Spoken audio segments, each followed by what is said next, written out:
Have you traveled on the Westfield to Tabokoto Road lately? Have you experienced the traffic jam along the road? Have you noticed the persistence of the traffic jam? Above all, have you experienced the inconvenience that accompany you as you navigate your way through this traffic? It can be both costly and frustrating. Well, imagine having an alternative route to this congested Westfield to Tabokoto or Westfield to Birkama Highway. A bypass from Sting Corner to Mandinaba could greatly reduce traffic congestion in the Greater Banjul area, significantly improve travel time, reduce cost for passengers, improve safety, and scale up environmental benefit. Plans are underway to build this bypass and make it a toll road.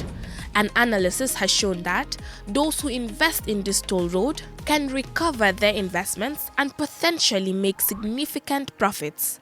The bypass could be financed through National Direct Investments (NDI) and complemented by Foreign Direct Investments (FDI).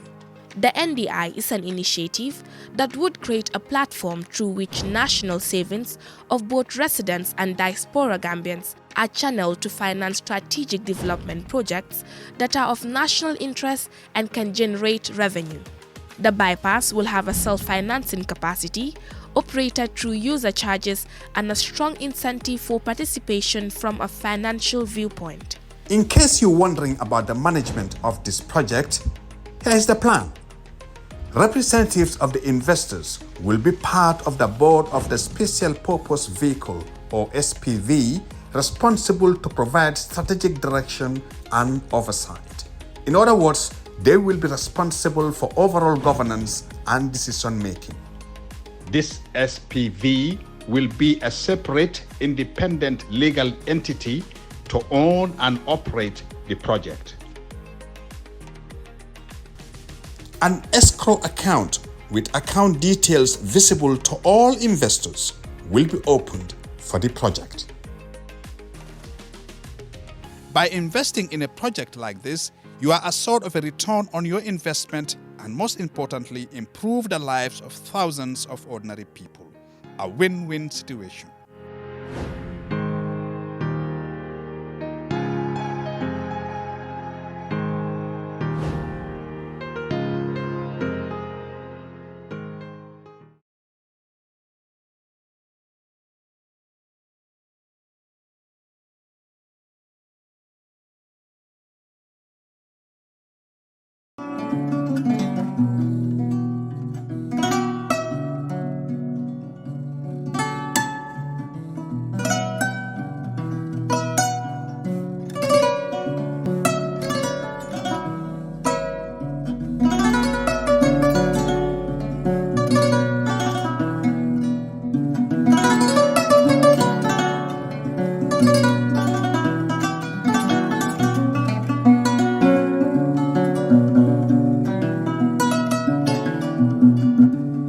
Planning to have an uninterrupted electricity and water supply from solar energy in the Gambia and beyond?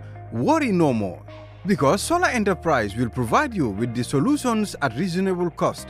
We have experienced personnels who can install and advise you about your electricity and water supply with a warranty period. We have good quality solar products from North America and Europe. We provide services and sell products to individuals, organizations, institutions, private offices, communities, and government.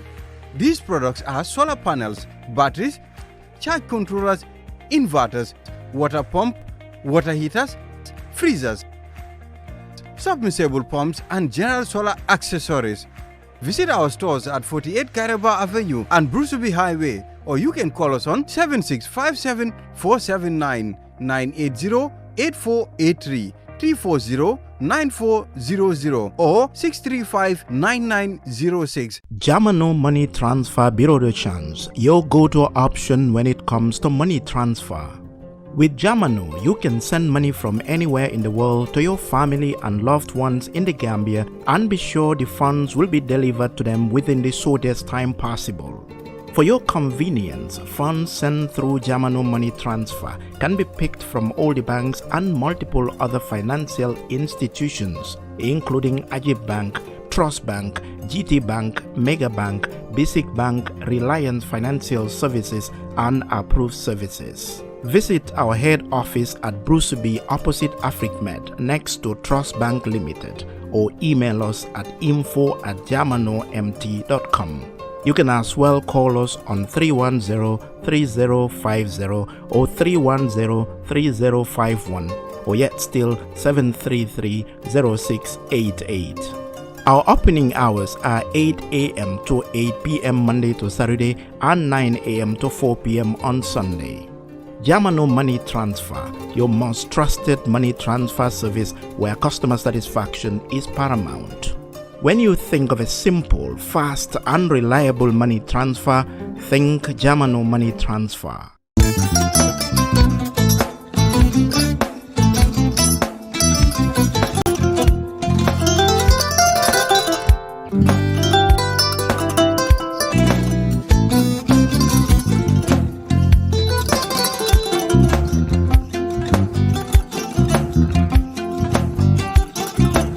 Agada. Mbijan raganyadi. Albaka. Mbaka important. Yo, nga transfer la sto. Ya transfer la sto. Ha, code nyenji. Okay. Korsa. Nsila ID soto. Ah, sa soto. Sorry. Agada. Mbijan bro. Albaka. Mbaka. Bara Allah service o tariya. Ah, mbare mo ki janna nun kunu bara tariya. Ah, jannom yona forest de bureau. Gambia tonkon na no mbari ya bere. Ha. Birim koyna fo kato. Bari si kodo kino kato ni fo bolong labe to. 56 branches mola sota Gambia jam. Ha? Ha.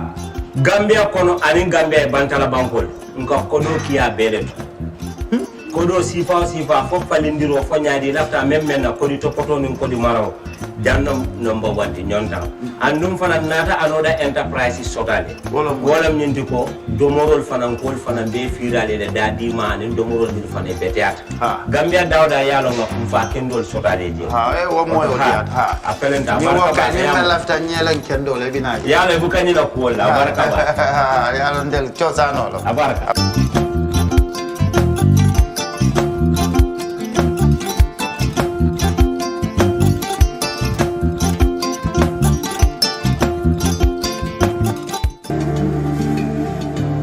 Islamic microfinance is becoming an increasingly popular mechanism for poverty alleviation, especially for developing countries around the world. This microfinance service adheres to the principles of Islam as a form of social responsibility. Yona Islamic Microfinance is the Islamic microfinance of choice in the Gambia, trustworthy and reliable. At Yona Islamic Microfinance, we provide savings products, current accounts, financing products in conformity with Islam. In addition, Yona Islamic Microfinance also offers local and international remittances, takaful fund, management of zakat, management of awqaf, trading and investment, and building of strategic partnerships to bring financial services to the doorstep of the poor with donor projects, madrasas, youth organizations, women groups, and farmer organizations. Make a choice with Yona Islamic Microfinance today. For more information on Yona Islamic Microfinance, call 377-2151 or 9832-151 or visit Yona head office at Tipa Garage, Bakote, or visit any Yona branch located countrywide near you.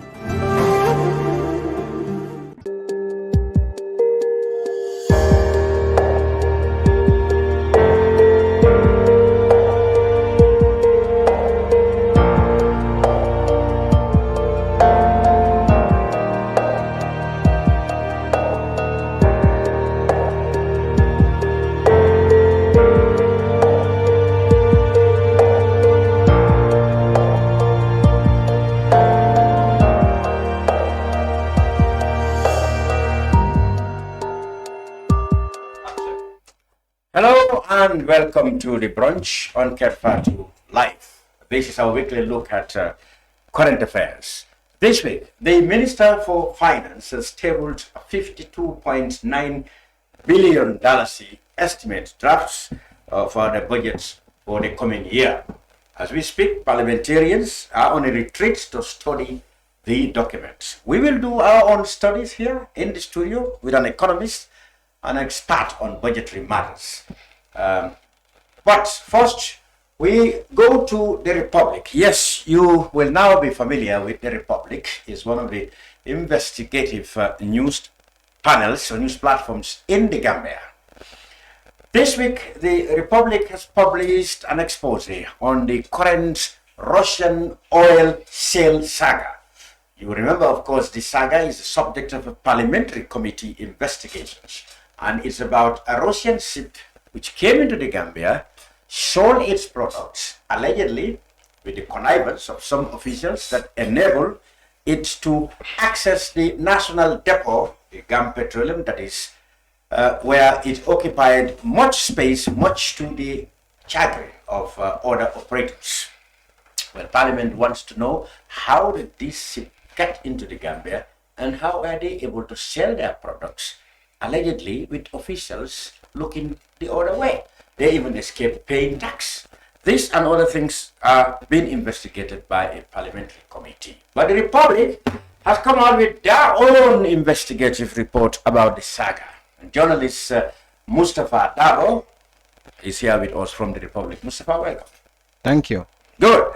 So let's start with so far what parliaments have discovered, because I keenly followed it, is that yes, an oil ship from Russia came to the Gambia, offloaded their cargo, got access to Gam Petroleum, and sold the products, evaded tax, and even operated accounts that were allegedly not properly open. Central Bank is interested. They have launched an investigation to see whether money laundering took place. Central Bank governor and SIU officials testified, sometimes in camera, sometimes not in Parliament. But then the inquiry is still going on. What more can you tell me about the investigation? Now, I think what's interesting is that, in the Gambia, as far as public records is concerned, it's not established that, until we publish that it's from Russia. Because the bill of lading says the shipment is from Kalamata, Greece. Where is that? In Greece? Greece, yes. So the bill of lading actually says it's from Greece. But we were able to backtrace the shipment to Russia. Never. Is it Novovisky? It's difficult to pronounce Russian names, but it's from Russia. But it's on the Black Sea. Oh yeah, that's Russia. Yeah, and so that's the journey of the shipment. It came from Russia and meet another shipment, another ship in Greece. Then they do a product transfer. So they transfer the cargo from Zumba, which took it from Russia to Greece, and they transfer it to MT Pericles. Allegedly, this is to disguise its origin. Yes. So MT Pericles now sail to Gambia from Greece. But if you look at the bill of lading, they put there a clue that its off-port limits Greece. So, which means that the MT Pericles did not enter the ports in Greece, or it was in the international water. So, if you look at also Clement's statement, he wrote that the product, we nominated a ship that sets off to Greece for product transfer. So, it's a practice after the Russian sanction by the G7, US, and the EU, that ships that are coming from Russia trading in embargoed oil would switch off their AIS.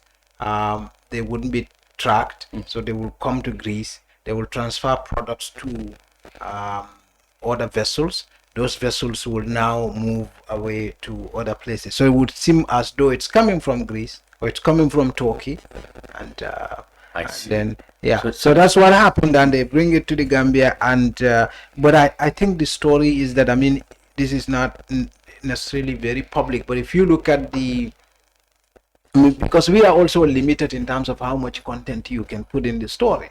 But what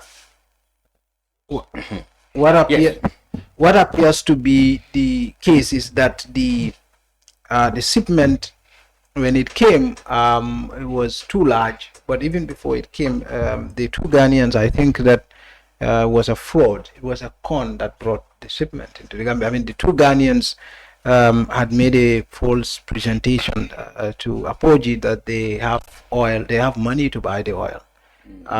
But I think if you go through their email communications and WhatsApp communications, what you come to realize is that The Ghanaians went to Access Bank, and the Access Bank wrote them a comfort letter to show that the Ghanaians have money, right? And then they said that they sent that to Dubai, to Apoji's account in Apoji's bank in Dubai. So Apoji got interested in the transaction, and then so they said they brought their diesel to the Gambia. So what happened after they started bringing their diesel to the Gambia, they realized that these guys don't have money, because the plan that these guys have was that they were going to go to GMPC and the Malians with the bill of lading and the tracking details, because it's to say Kerang and Dinko, you know that Kerang is in the book, but you know Kerang is there, so you know the oil is coming. So I take you give me your money. Now I use that money to release the vessels here and all the other commitments that I needed to do. Once the oil is in the depot, now you will have access to your product, right? So that did not materialize, and so there were issues. So that is why Apoji actually case came. Yes, that is before the court case. The court case only came after, between Creed and Apoji. So that is why Apoji wrote a threatening letter in May to Access Bank and to Creed and Ultimate that, look, if you guys have failed to pay your commitment to us, we'll take you to court. And so that is also why Apoji actually came here. So Apoji wasn't supposed to be here. They came here through those arrangements. But anyway, the cargo was sold. Yes, was sold entirely. Now, of course, they didn't pay tax. Of course, there are also other official involvement in it. I mean, it's clear. I mean, when the police, when the FIU, because, by anti-money law, every transaction is also filed with the FIU. Yeah. So, for example, if you make a transaction worth beyond $10,000, FIU would get a report from the financial institutions. Yeah. Now, FIU can put together all these reports and see whether it makes sense. Yeah. And, they can flag whichever transactions are depending on the irregularities or suspicions or whatever. Now, that is how FIU come to be onto the subject. Now, but what's interesting is that after the FIU report on this subject was done in October, no state institution acted. Not GRA, not Central Bank of the Gambia, not the Gambia, not the Gambia Petroleum, not none of the institutions. Now the police, not GRA until not GRA until nearly a year. Yes, in fact, the police claim in their report, which I saw a copy of. Yeah. That what happened was they contacted Access Bank, they invited Access Bank and EcoBank after the FIU report. Yeah. They contacted Access Bank and EcoBank, and they had like the police do their investigations. Yeah. And when they contacted Stanley, they said they received instructions not to engage him any further. But who gave them the instructions? It's the $1 million question. It's the $1 million, and they never said who gave them the instructions. So in other words, you have discovered in your investigations that the police actually investigated after they attempted to, but they had the instruction stop the investigation. To stand down. Yes, but you could see that in the way Central Bank even behaved. Central Bank never did anything. I mean, this we didn't mention so much about the banks, but there were so many serious issues that were flouted.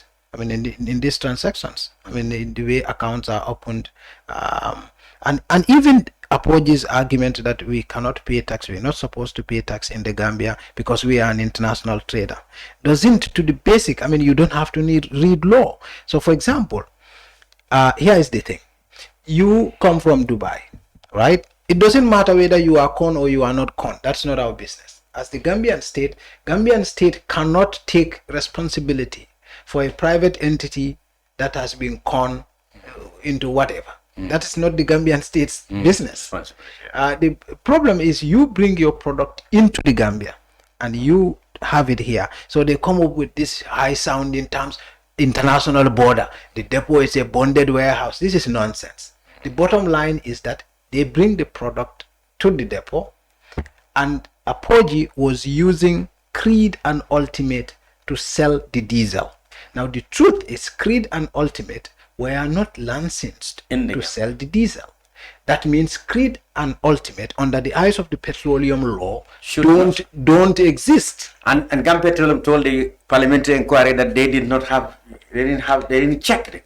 No, the point is they didn't exist in law because they are not licensed to trade in petroleum products. So that leaves you with only Apogee. So technically, Apogee was the one selling the diesel. Yeah, absolutely. Do you see what I mean? Yeah. It's either you fine Apogee for illegally trading in diesel in the Gambia, or you fine them for corporate tax, for which they are liable to pay because they were trading directly. Because the companies, the vehicles they claim to have been using don't exist because they are not licensed. Do you see what I mean? You don't need to be a lawyer. This is supposed to be common sense. Well, GRA never did anything until after everything broke apart and the lawsuit happened. Basically, all these things happened. Nobody took any action until the parliamentarian. Until the parliamentarian Seni Jawara of which constituency, Nyamina or somewhere. Yeah, something like that. Came up with a motion for Parliament to investigate it. Yes. Then you see state institutions getting into action. Yes, and you would be surprised. Central Bank's first visit to the banks was in August 2024. That's 10 months. 10 months after the FIU report. After the FIU report. Yeah. And the Central Bank even claim they have no powers to do anything about it. So I mean, this is a banking regulator for Christ's sake. I mean, they regulate the banks. I mean, the Republic's report is showing that. When all these things was happening, nobody bothered until when the parliamentarian started a motion in Parliament to investigate. Then state institutions started acting. And he said, allegedly, the police attempted to, but they were allegedly told not to go further in to stand down. So it all comes to, well, the parliamentarian obviously is now vindicated for suspecting that the matter should be investigated. Of course. I mean, is this not the same saga where the missing millions of oil petroleum? That's it. That's it. I think it went to court, not so, and was dismissed. He covered that between the two companies. What went to court was a dispute between Creed and Apogee, because Apogee felt that, look, these guys con us. They're the reason why we come here. We've incurred a lot of cost because of them, so we didn't have to give them any money. But Creed felt they were obliged to be giving some money. Yeah. So I just wanted to draw the connection. So that was what was in. And then eventually didn't go anywhere. It didn't go anywhere. So that's also very interesting. Like what happened there? Basically, what do you think from what you've gathered from your investigation that a parliamentary investigation may lead to? Look, I think the parliament, based on what they've done so far, I think the parliament is weak. I think they have a lot of people with goodwill. I've dealt with a lot of parliamentarians. There are a lot of people who are sincere. But I think the parliament is weak. Why did I say that? Because parliament have allowed itself to be dictated to as to how they handle their inquiry. Now, there are two problems with the parliamentary inquiry. I think it should be more or less, to be more efficient, they should have worked on the facts. They should have invited all the documents first.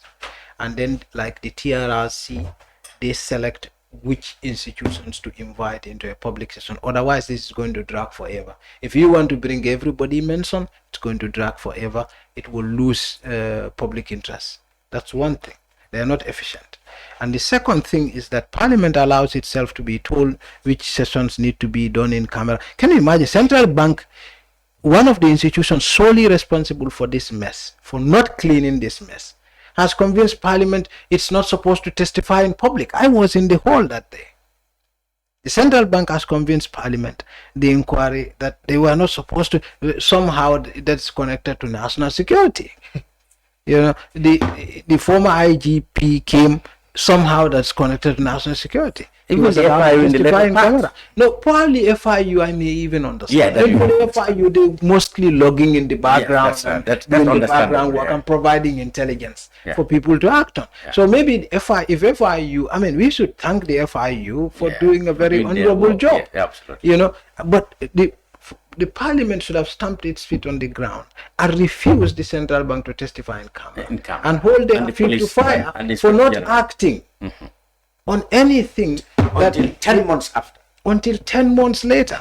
But of course, if you look at the bigger picture, I mean, the police constraint, allegedly, maybe the same constraint that the central bank has. Yeah, but we have to have individual accountability, which means we need to hold the governor to account regarding. Nobody cares if he has orders from the top. The point is, should the governor acted based on the information he has or not? He should. The point is, should the police have acted based on the information that they have received? Maybe they should have. Maybe the parliamentary committee will ask those questions, including the GRA, because GRA testified transparent in public. Exactly, it is totally incomprehensible for Apoji to argue that we cannot pay tax because we are an international trader, because in the first place you are an international trader trading through front companies that are not properly licensed. Right. So in law, those companies don't exist. So Apoji should definitely pay tax. Exactly, it should pay tax or it should pay a fine. Exactly. So for me, I mean, I have had interaction with some people and they said, okay, so if this is US G7 whatever sanctions, so what? We don't care. It's not a UN Security Council. I said, but you are looking at facts that are besides the point. The point is, petroleum product comes into the country, and the country really, in reality, don't benefit because taxes should have been paid. There should have been more. And quite frankly, if all these rules are waived and everybody looked the other way, it is highly likely that people were paid.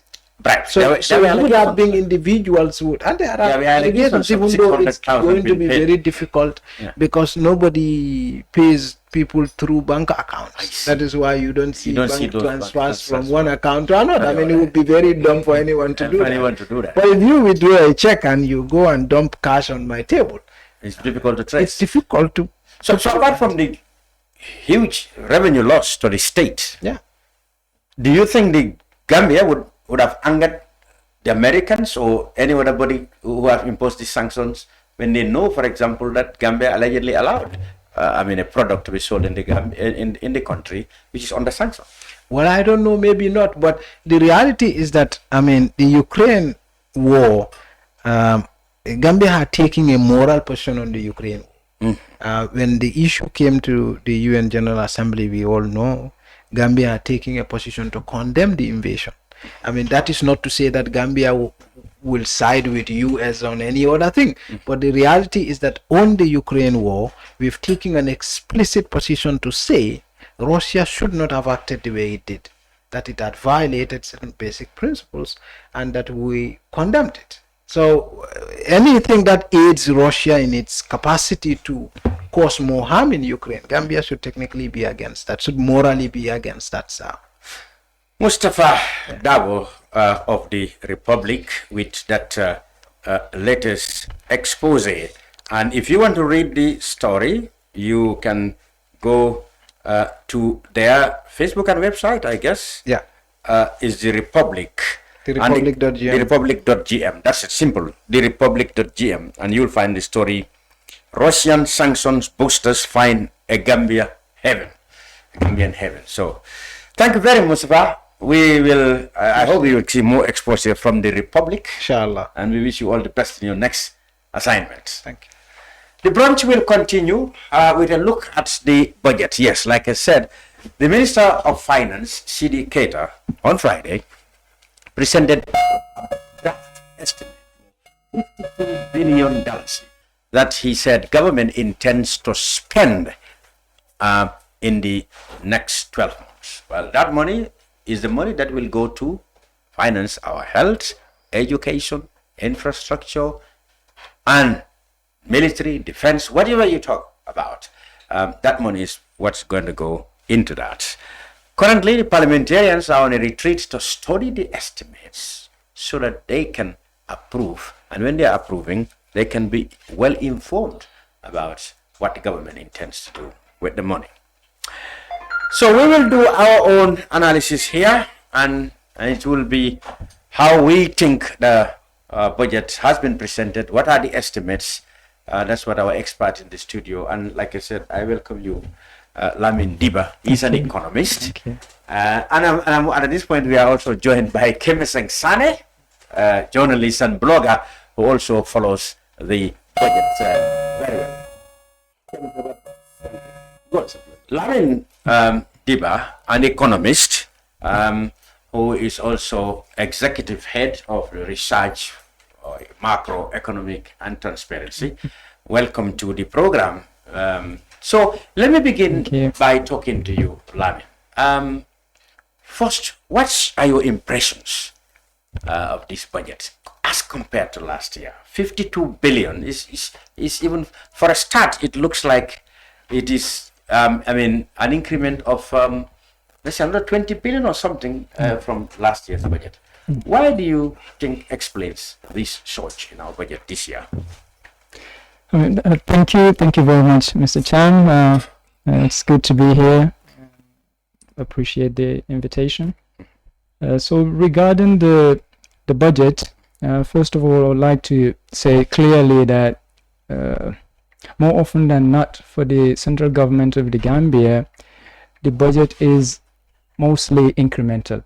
So if, for example, last year it was, let's say, around 39 billion, this year, obviously it would be around 52 billion. So that is a clear common character in the budgetary processes of the central government. So you could say it's more like incremental budgeting that is usually applied.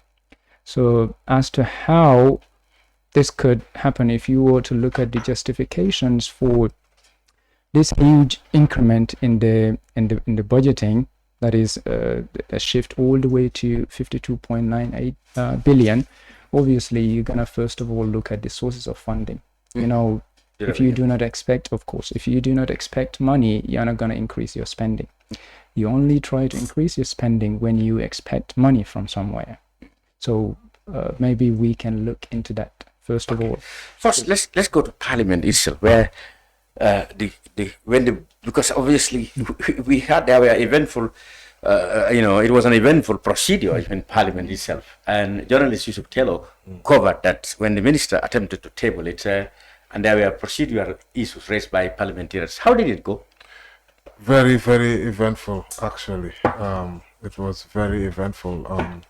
Just yesterday, while we were at the National Assembly, for start, when the minister tried to deliver the reading, there was a point of order from the minority leader, Honorable Alhaji S. Darboe, who is also the chairperson of the Finance and Public Accounts Committee. What was his problem? He highlighted that Section 152, subsection 1, had been violated by the Minister for Finance. Because last year, Honorable Alhaji Mbow had passed a constitution amendment bill. And in this amendment bill, no longer will the president shall cause, this is what is in that section in the law, 152 subsection 1, is stating that the president shall cause the Minister for Finance to table the budget 30 days. Which means the president should ask the 30 days, yes, previously 30 days. But when Honorable Alhaji Mbow had his bill passed, it shifted to 60 days, increased to 60 days now. So that 60 days would have been end of October, to be safe. Perhaps first, just because of the years, the 30 and 31. So basically, it should have been held at least around end of October or just first day of November. That never happened. So he called this move, the tabling of the budget, unconstitutional. Yes. But what followed next? Well, there were breaks. There were breaks, 2 breaks, in fact. They had to have a caucus inside where all the strangers, myself, Lamin as well, we were all asked to leave. We had to vacate. All the reporters, even the National Assembly staff, a good number of them, perhaps only the ones that they needed for the work, were there. But they had to ask people out. We went out and they sat in there and had a discussion as to how they would deal with it. The speaker was also trying to, just make sure that the session continued. So eventually what happened? Eventually, when they finalized their discussion, took about 20 or so minutes, they came to the conclusion that the speaker actually came to the conclusion that the minister shall apologize. So eventually he apologized. He apologized. Oh, really? He did an apology, and then after he did an apology, he laid the budget. Yes. Kex, you were also in Parliament yesterday when the minister came. How was the atmosphere? Yeah, unfortunately, I was not in Parliament. I have some other engagement where I was streaming it live because National Assembly was actually capturing the event, and likely, as Flex has stated, that's what precisely happened. That's what precisely happened. And, for the National Assembly, I was very disappointed by the decision of the National Assembly. What happened? Just to allow an apology.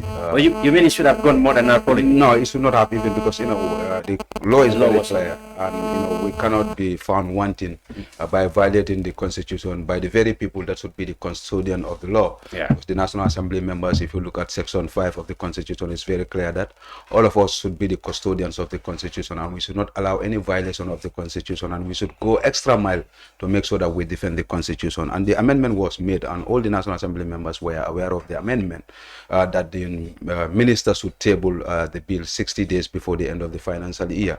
And the reason behind this thing is to give the National Assembly the opportunity for them to have a thorough review of this document, because this is dealing with the lifeblood of the nation.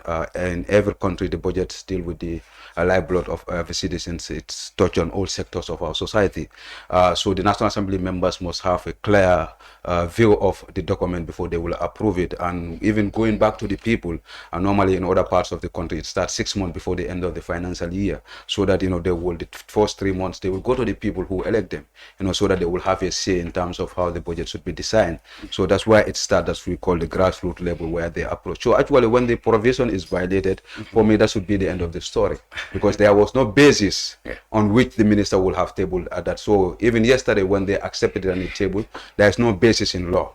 What would have happened if they send the minister back with this thing? Yeah, maybe there are ways. Maybe they can come in form of a supplementary appropriation bill to make sure that, but they need to be, the law has to be respected. Maybe this one, they will learn from their mistake that the law is there, and it's not just designed for it to be just written and be there. It's to there for people to act based on that. The minister was aware of this. What kept him to sit down almost 11 months, 10 months to prepare this budget? So the provision is very clear, and the decision of the National Assembly is unconstitutional, and I think the civil society will pick up these things and drag it to the court, the Supreme Court, for interpretation. We should not just allow people to violate the laws of this country and they go scot-free. And I'm sure people will be ready, because I'll be part of the people that will actually want to challenge this up to the Supreme Court to say that the decision of the National Assembly yesterday was unconstitutional, and we want to challenge it. And how do you see the budget? Yeah, unfortunately, like my brother said, every year we have what we call increase in terms of our budget every financial year. And we know the world is evolving, and even the country is also evolving in terms of expansion of the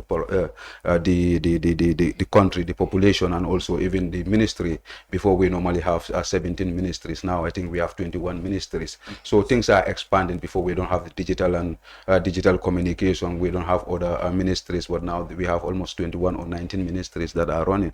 So you expect that all those ministries should be funded, and there must be a budget allocation for them. So automatically things will definitely increase in terms of our revenue generation. But internally, how much can we generate? Because every year you will see at the end of the day, what happens here is that internally, this is like they will tell you, we can only raise $19 billion. The other ones will come from budget supports. Other ones will come from loans and grants that we do. And if you look at also the amount of our money go into what we call debt service, because we have so many debts in our head. So we go in for debt service almost, when I look at the document, I see almost, I think 27 or 37 something percentage of the budget is going to debt service. So we look at internally what we can, for me, I see the budget more of actually holding institutions and paying staffs and maintaining office more than actually a budget that will reflect on the life of an ordinary Gambian people. What I have seen, all the budget is more of recurrence and actually maintaining the office, rather than the amount of money that goes into the development of the country in terms of providing services and also upgrading the citizens. Before we come to the experts, yes, Yusuf, what was your impression when you look at the figures? When I look at the figures on the budget, okay, I did a publication on this. We wrote a publication on the budget. Just a day before it was published, I had the opportunity to see it. Probably just like Standard, I saw in the morning. Yeah. Standard, you guys had published it Yeah. And we also published it in the night. So when I look at the budget and you start looking at the actuals from 3 years back, because they are in the budget at least 2 years or so, and then you look back at other budgets and you can get the other actuals. You compare, what we mean is how much the government is actually generated in revenue and how much they are planning to generate in revenue. You can see that there are some gaps, right? And it means that the government is going to have to push, for example, with tax generation, and that could increase more taxes. So, which for me is a challenge. I think that might make life of people more difficult if that happens. So instead, I think they should be looking at how can they reform the tax, regime in the country, so that they can increase the base while still, making some exemptions where possible. Because you cannot tax businesses out of business and then expect that the economy will thrive because of, keep talking about economic growth. They always bring these numbers. GDP has increased. Yeah. But where is the increase going? Is it going to the ordinary people? Certainly it did not go to those people that are at the bottom there. Yeah. It goes to the people in the higher ups. All right. So when I look at the budget, sometimes I want to not focus too much on the numbers, although we must go to the numbers. Like Kex has said, when we talk about expenditure and you look at 11 billion, this budget, they are planning on debt.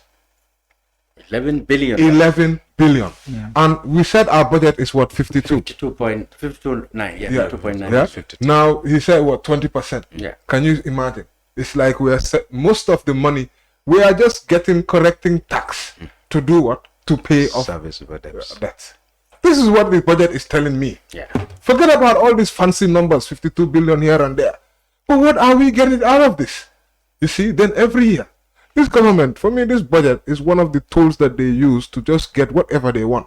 They will tell you, recurrent, we will spend about, mostly, they will say it's almost neck and neck. We will spend about 20 billion here on recurrent, and we'll spend another 20 billion here on development.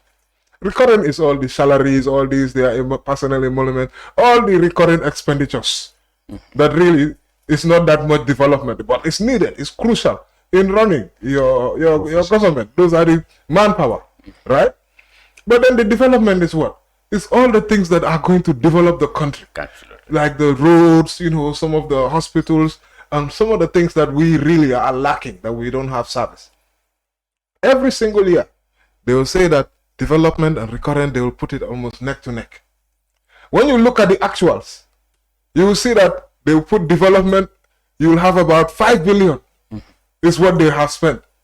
And then when you look at, recurrent, they have 22, recurrent will be still high, 22. Yeah. But then development, which they said that they will spend around the same, you see it's about 5 billion. So who is fooling who here? Sometimes I think the government need to really be fair, realistic in revenue generation. Don't push the people too hard. This year has been very difficult. Cost of living. Yeah. So next year, hopefully, I hope that one thing that I really want to see, parliamentarians demanding for the finance minister to bring the government's revenue measures and them debating it. But they never do.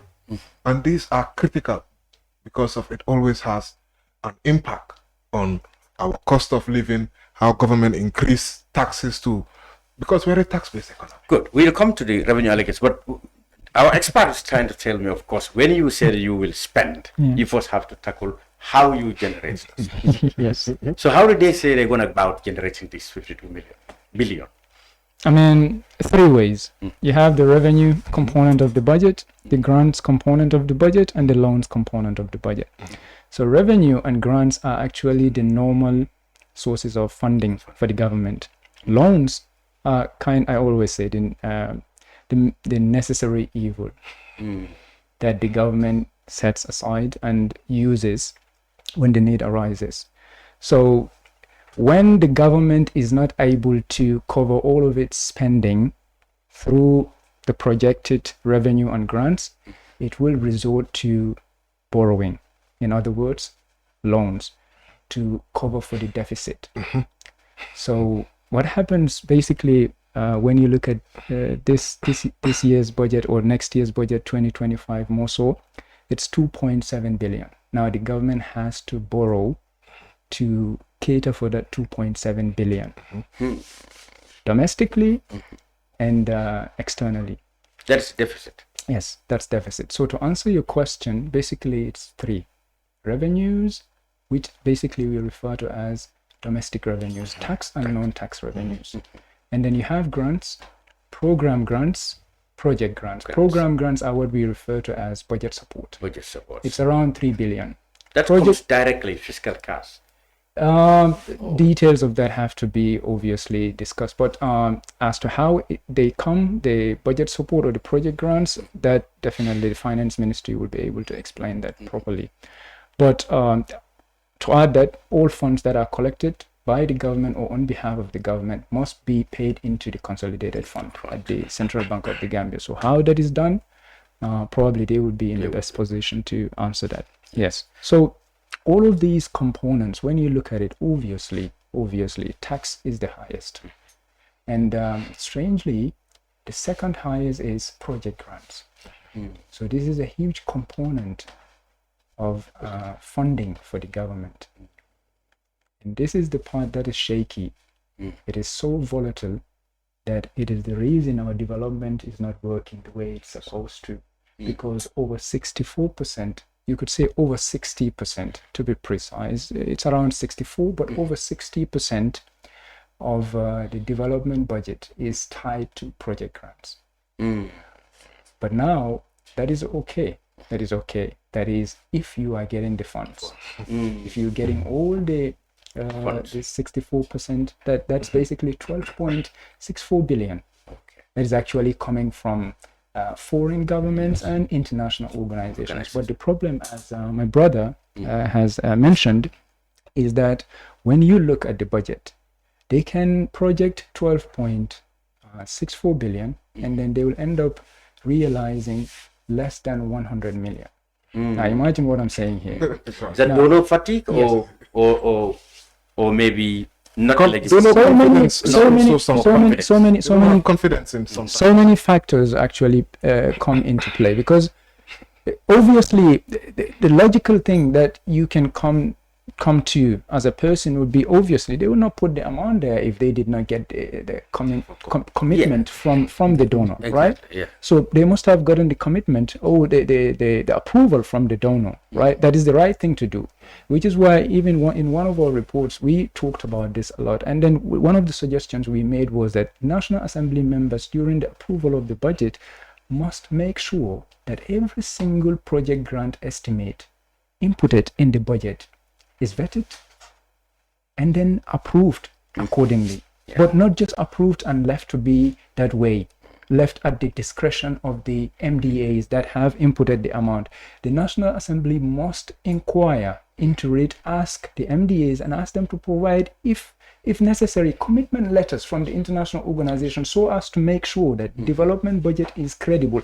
As I am telling you right now, as I'm sitting here right now, the development budget is not credible. I can tell you that. Why is it not credible? Because, like I have already said, the major component, over 50% of the development budget funding is tied to project grants. And project grants are not forthcoming. It's been that way. It's been that way since, I can say, 2020, or even way back. But based on our research, what we have done, it has been that way. They will project over 10 billion, and they will not even be able to realize up to half a billion. That's even a stretch. Because right now, project grants for 2023, which is the new actuals that we have seen in the new budget column, it's around 52 million. That's quite. That's quite, and they actually projected 13.56 billion, but over 13 billion they projected, and in the budget what you are seeing is just 52 million. So you see how unrealistic this is. Unrealistic. Why do you think anybody will act like? Now here is the question. I have two theories about that. I hope. Let me explain the theories too. The first one is that wrong projections. Wrong it. projection. Simple. But not deliberate information. The second part would be that. Yeah. The second part could be that they actually received funds, probably not up to 13 billion, but they refused to report the receivables or the received amounts in the budget. That's why we are seeing Project Grant 52 million. But then us as the civil society and the public, what we can do is we report what we see in the budget. But my gut feeling, hopefully, is telling me, I hope my gut feeling is right, it's telling me that they are receiving more than 52 million, they're just not reporting it in the budget. I hope that's the case. And if that is the case, if they are receiving billions of dollars on behalf of the Gambians and not reporting, that's one thing. But the second thing is, if they are receiving, in fact, receiving billions of dollars for developmental purposes, why are we not seeing development? Mr. Sane has already explained that too. Now, when you look at the government, it's usually about, sadly, it's usually about hours. And that hours comes from or relates to the recurrent budget. The recurrent budget is for the management, running of the offices of the central government. That comes in personal emoluments. Yes, that comes in personal emoluments, use of goods and services, subsidies and transfers, capital expenditure.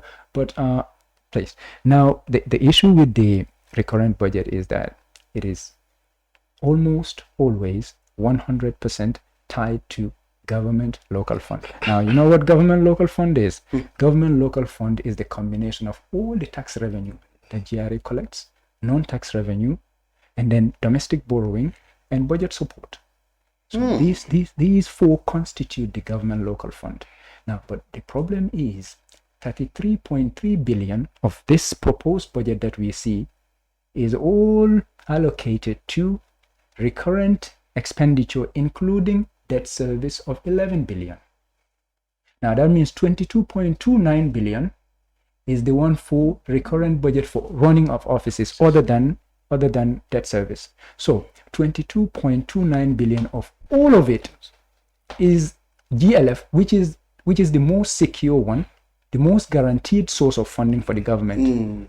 All of it, 22.2 or 3 billion is actually for recurrent expenditure. Now, the recurrent expenditure, sadly, for this year, is projected to be more than the development expenditure. Now, development, we are talking about development, building of schools, building of roads and bridges, building of hospitals, improving parks, right? Irrigation infrastructure. We're talking about all of this. And you're telling me that the central government offices are more expensive to run than the spending that is to be done on all of these sectors of the economy. Virtually, that's strange. The monies we are guaranteed to get, yes, all goes to maintain us. Not all, but to maintain the running of this. Not all, but mostly most of it. The ones we are guaranteed we can get will go to maintain government local fund and pay debts. Because that is why so the ones that we are not guaranteed to get is what we projected. That is why when you look at the budget,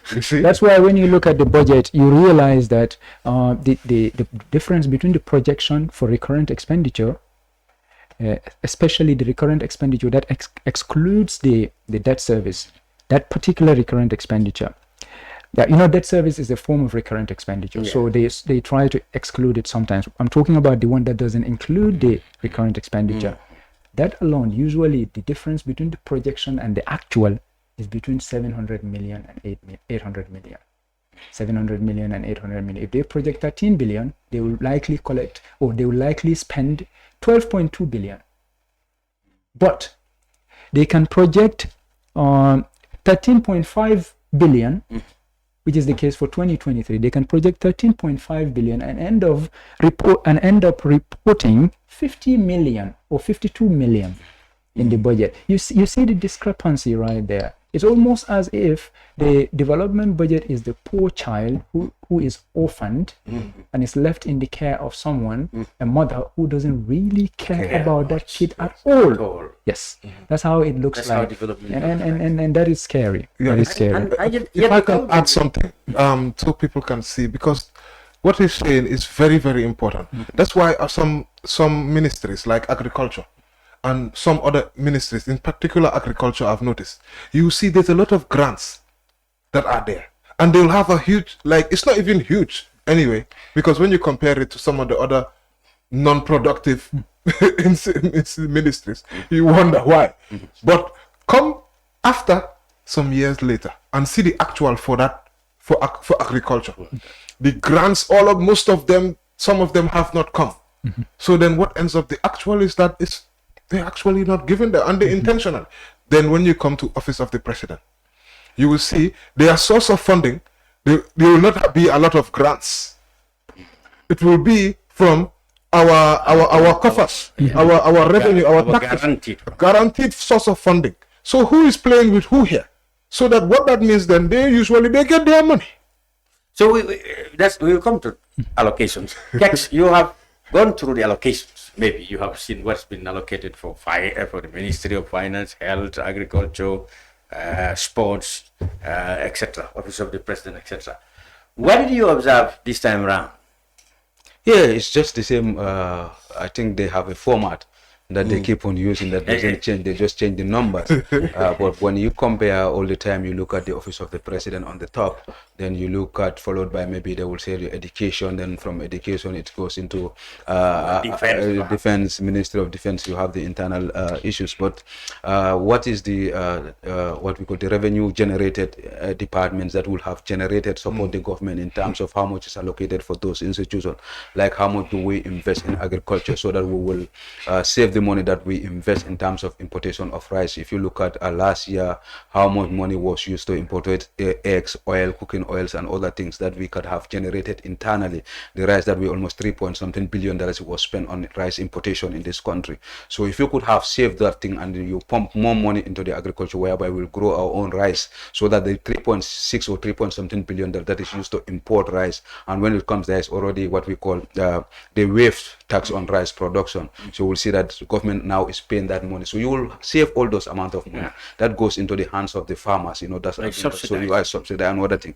So you look at even the fertilizers that we are importing in this country in terms of providing the fertilizers. If you can develop what you call artificial fertilizers, which we can, rather than bringing these organic fertilizers in the country. So government has to look at in terms of the revenue generated departments where they will actually spend more so that they will provide the revenue for us so that we rely on those people. But if you look at how do we generate the revenue in this country, it's most especially based on the GRA, that's the chunk of the money that GRA actually tax people in time, because that's the law in this country. Any goods that you bring in the country, the person who brings the good, whatever you pay, you put it on the top of your price. So the last man who is buying at the shop pay the tax. So the burden comes back to the poor people like me and you who pay the tax. So you look at what is happening in our mining sectors. These things are not reflected, and the law is very clear in terms of any revenue that is collected on behalf of the Gambia must go to the consolidated fund, and that fund cannot be removed without the approval of the National Assembly.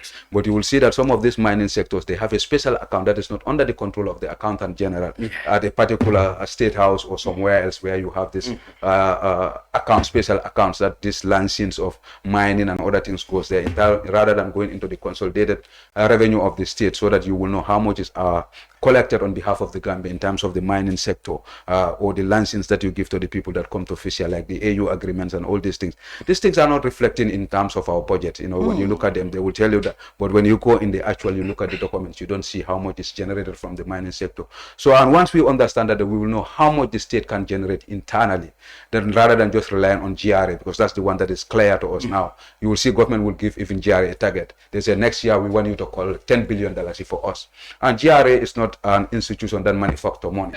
So what? Yes, sorry, Kex. We have Saliu Tal, lawyer Saliu Tal, former president of the Gambia Bar Association, joining us on this conversation. I guess the budget. Mr. Tal, what are your impressions about this year's budget?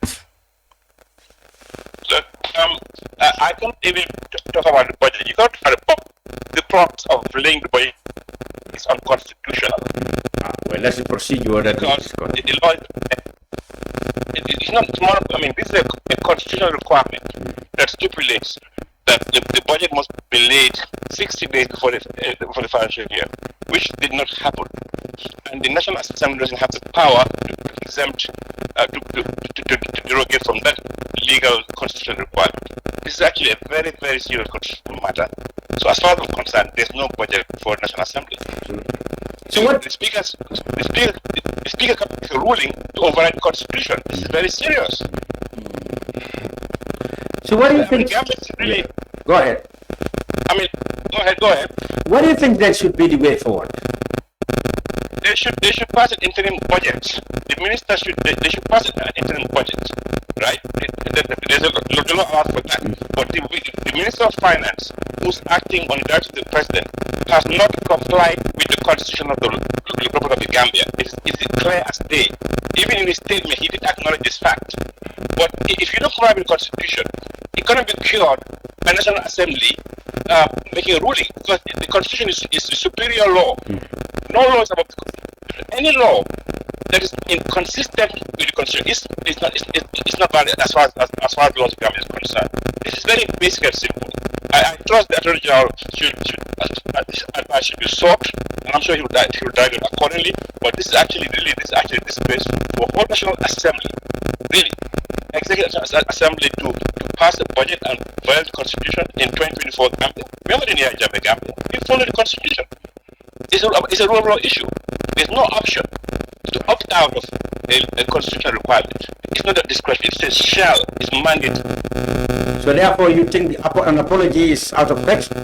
No, it's not an apology. It's not an apology. It's not about apology.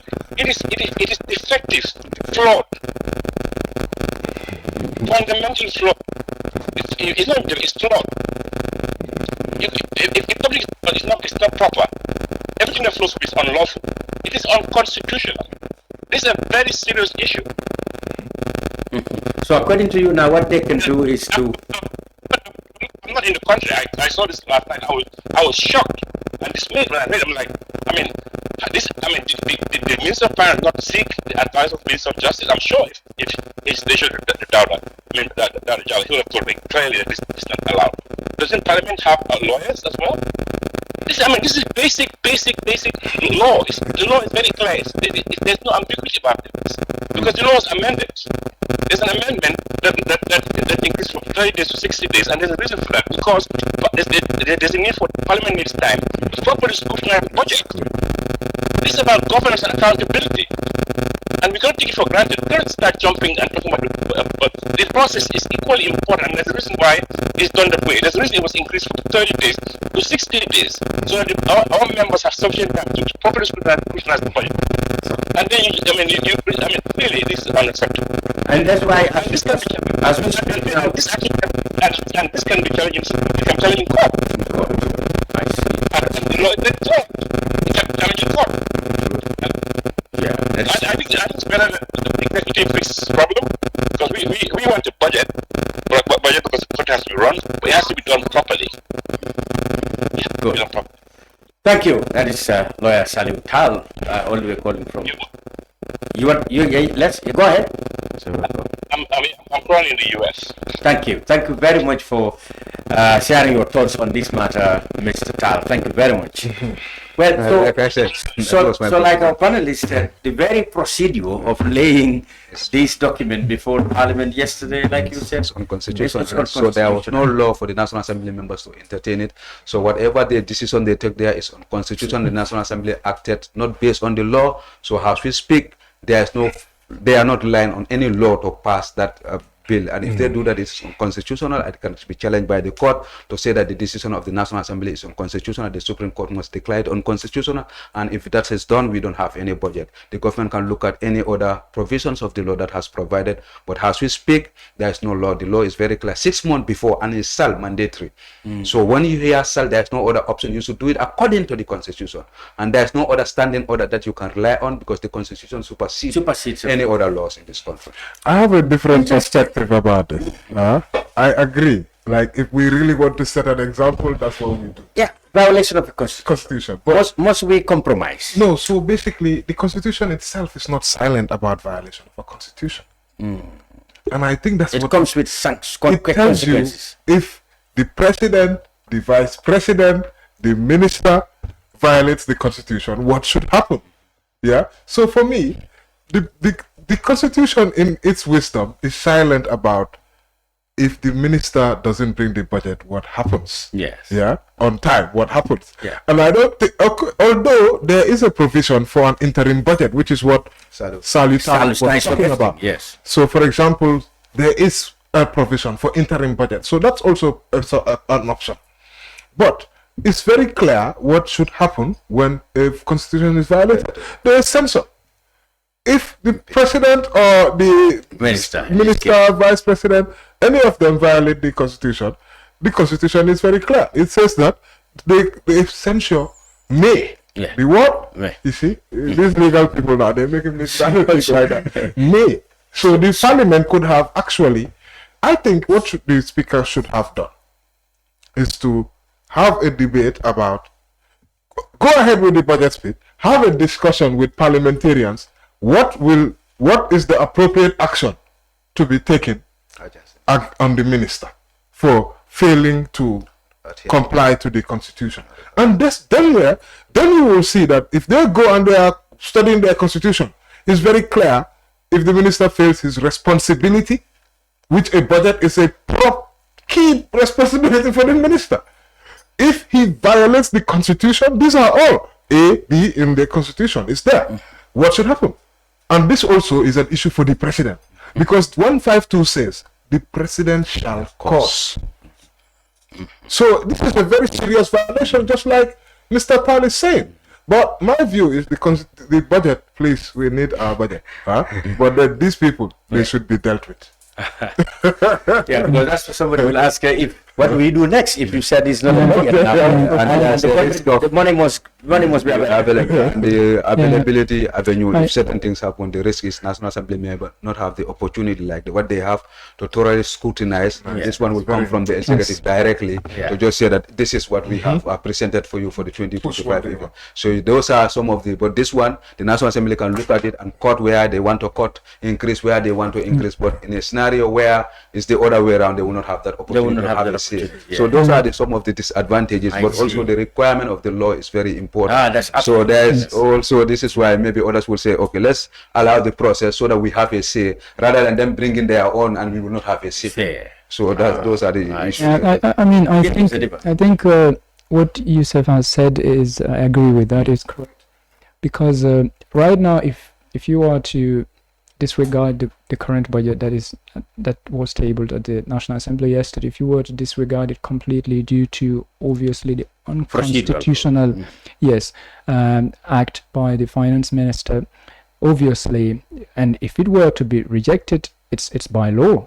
I mean, it's legal, right? Legal, but I think it might be in our best interest to look for a way in which the person or a consequence is faced for that action. Even the person, the person, in this case, the finance minister pays for his actions, and we move on. And then we move on. Now, how he's gonna pay for that? The National Assembly should have made sure of that. I mean, you would have thought we were at the National Assembly. Do you think they will ask for his head? You have. I mean, the right. Of course, there has to be a fair price for every action that is committed. There has to be a fair price for that. And I think the National Assembly is in the best position to determine that. What I am not for actually is for this to go unpunished. I'm not for that. Yeah, but I think it looks like Parliament has settled for an apology. No, an apology is something that actually you can look at and say, oh, it's cute.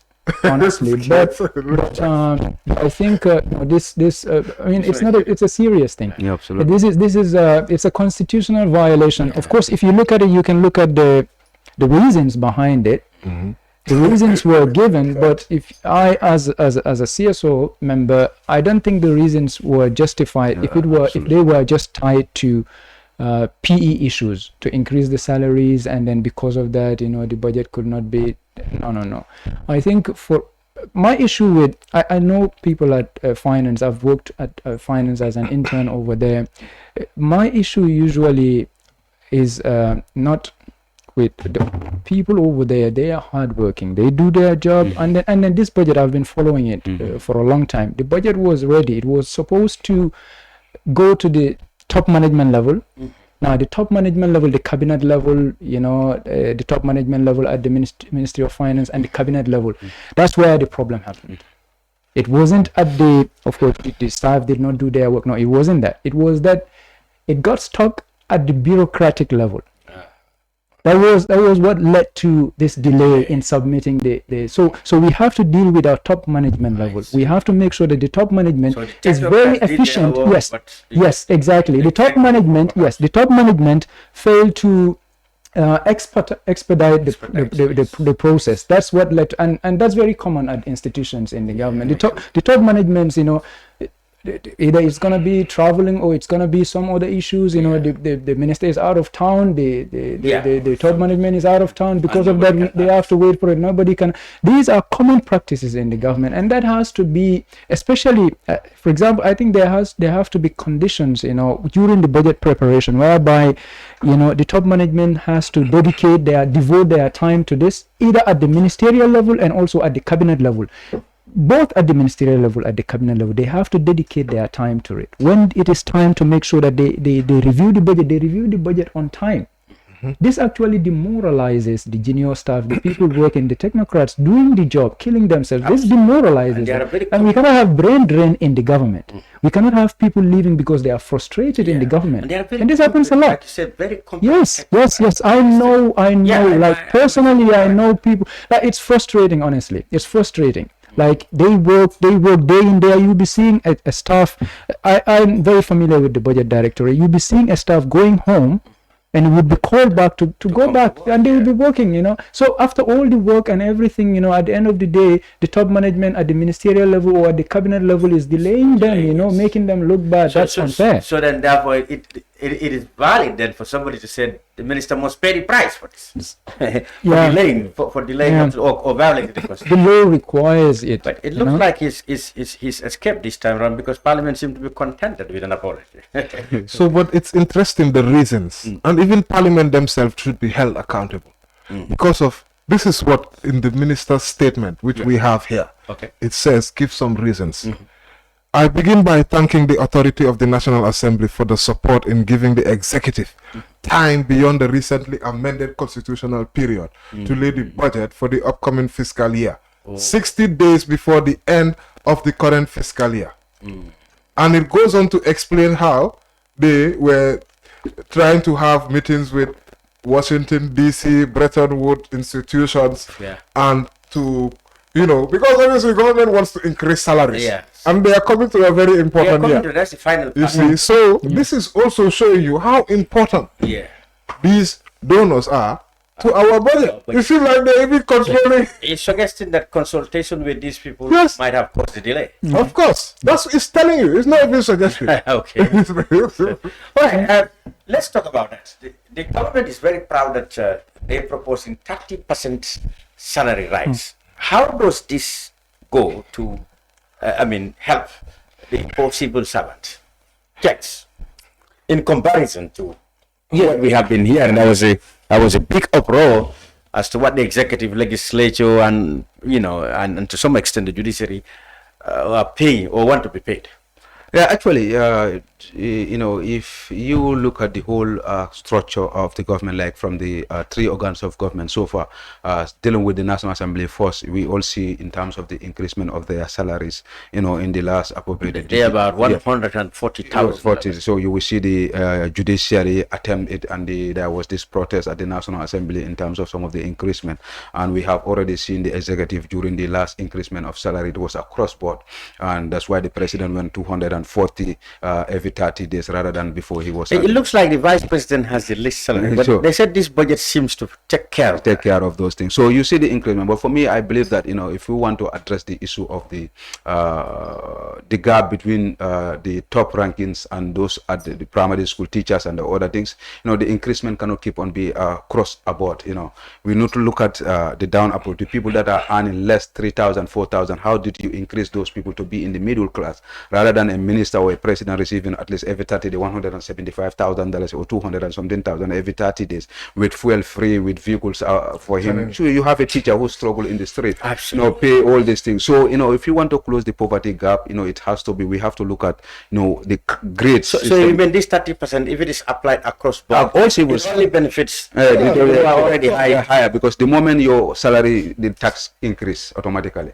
So because you, but they said allowances too will increase. Yes, allowance, there's allowance, but the tax GRA will deduct based on actually GRA, social security, in terms of your contribution. And the more you earn, the more they deduct, and the GRA, the more tax you do. So at the end of the day, and automatically when salaries are increased, everything increases. House rent will increase. So the difference becomes, commodities will increase. So now you still put more burdens on the people. Just look at when the last increment happens. You see that automatically house rent has increased in this country, because businessmen attach their everything to the salaries increments and other things. So you put more burdens on the people rather than actually helping them in the. But if you like the ministers, the permanent secretaries, the directors, those people are already there. They have everything free. They have utility car. Even when they close, they have cars that will take their kids to school. You as a teacher, you need to pay transport for your child to go to school. You need to pay yourself to go to work. Like when they say the ferry service, they say only the armed forces will not pay the ferry service. Or the police officer, will they calculate, they said almost in a month they will spend $2,700 just to cross from Baradosa to come. Before all security were exempted. Now they've removed that. They have already so if 2,000 from $5,000. What justification?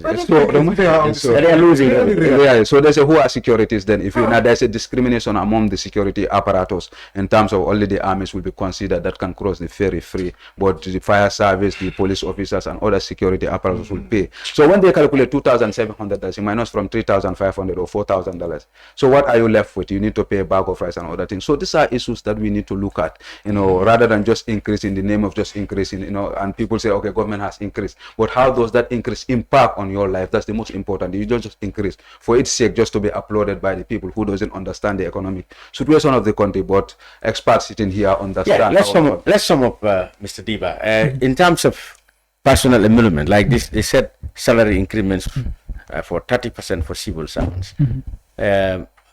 How would you describe this by way of whether it is going to really help bridge the gap between those earning very, very low and those earning high? Now, if you look at the short-run analysis of it, logically, obviously, if your salary increases from 2,000 to 2,500, it will help you, right? That's the logical explanation to it. It will help you, but how much will it help you? And as Mr. Sani has already said, what are the implications for that increment on the economy, on inflation? Obviously, it's pure economic knowledge that when your purchasing power increases, or they increase the salary of a person, the person is inclined to spend more, right? And as you are inclined to spend more, your demand increases.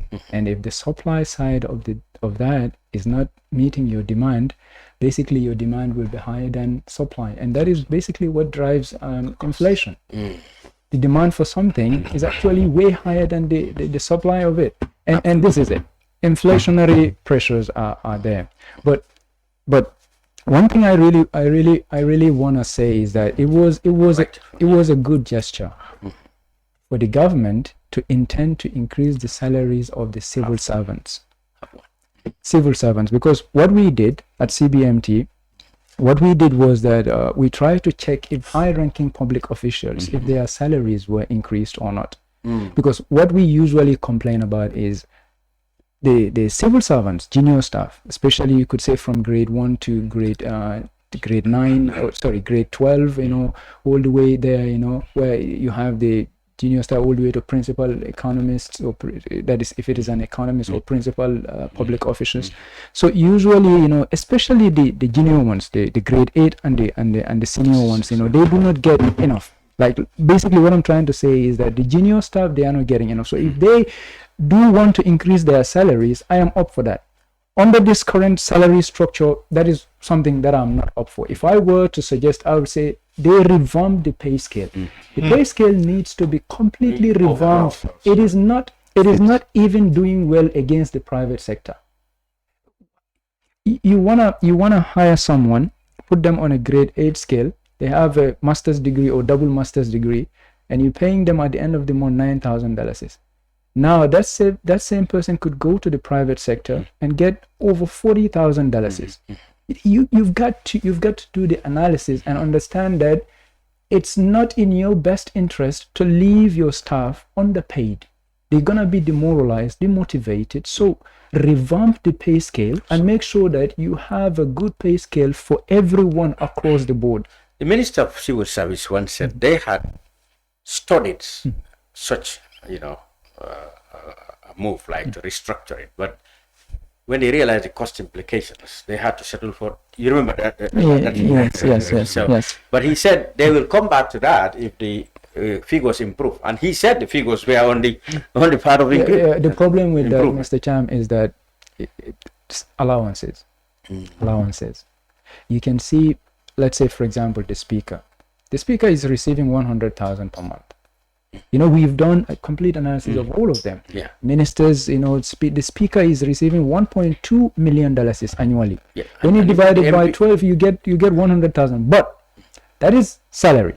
Now, when you look at the allowances of the speaker, the allowances of the ministers, the allowances of the permanent secretaries, the allowances of the directors, now you could look into those and then maybe at least subtract or extract a significant amount that will not compromise, of course, their positions, but also will do justice. Yeah, make some savings to the people below them. Yes, I mean, is it feasible? It is feasible. Is it possible for them to do a salary scale revamp? It's feasible. It's possible.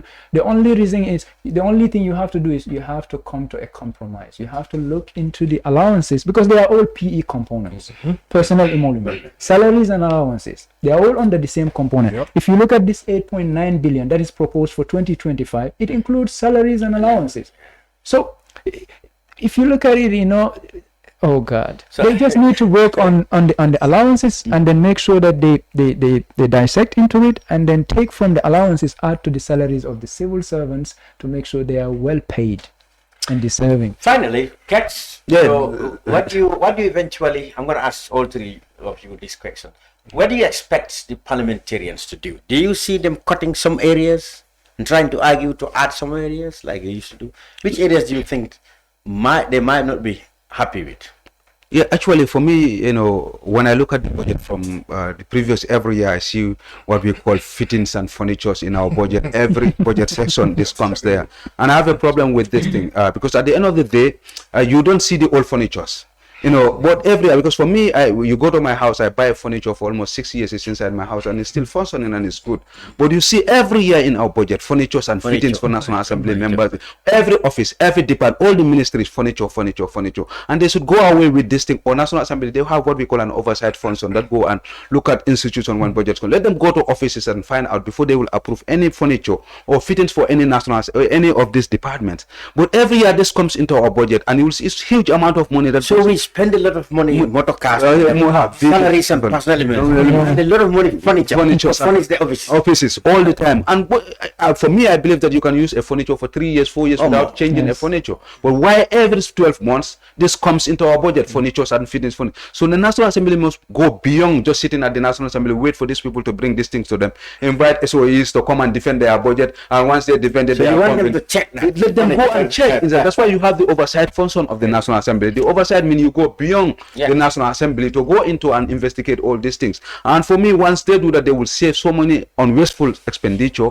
in terms of what is going there, and they could have add those things to key sectors of our economy rather than just actually doing. And what he said in terms of allowances, you compare. That's why everybody wants to travel, because what is attached to allowances when you travel outside the country. But if salaries are good, who wants to travel? Who wants to travel? Yes. So this is the issue. Nobody wants to travel. It becomes a vulnerable. But because people know that what I receive in terms of salary is less, but when I travel, I receive more than even my salary before the end of the month. So everybody want to one travel can give you twice your salary. Twice of salary. When you have a £300 salary per night, when you have about it's more than your salary. So these are the issues. Ironical. Absolutely. And National Assembly members has to look into it. Let them increase the salary to the extent that nobody wants to travel. If you tell them even to travel, I prefer to do Zoom. And there are certain things that could have been done in digital way, but they know that what is attached to travel. That's why people are actually traveling. So nobody wants to do the Zoom. But COVID-19 teach us that we could do certain things while we didn't travel. So we can do. World has evolved. Yusuf, where do you want your last word? Where do you want them to cut, and where do you want them to perhaps, in fact, adjust?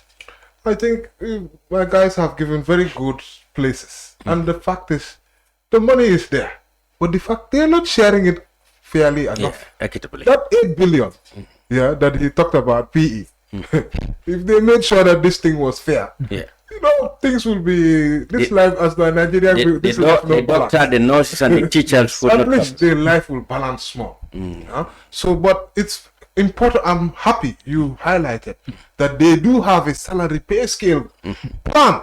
It's sitting there. Gambia participates. I was one of their consultants. The minister said that was actually they have it already working on the dissemination of that report, which they did, and they are sitting on it, refusing to do the needful. Well, they said it's going to affect their friends. Their friends at the top.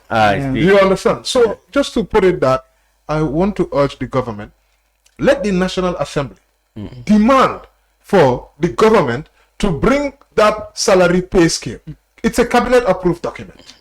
Let us see and compare it with what they are putting on the table right now.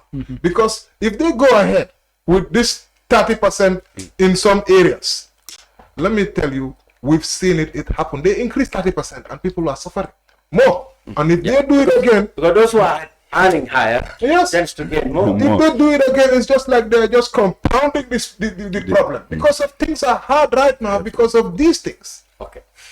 Finally, what would you have loved for them to cut parliamentarians to do?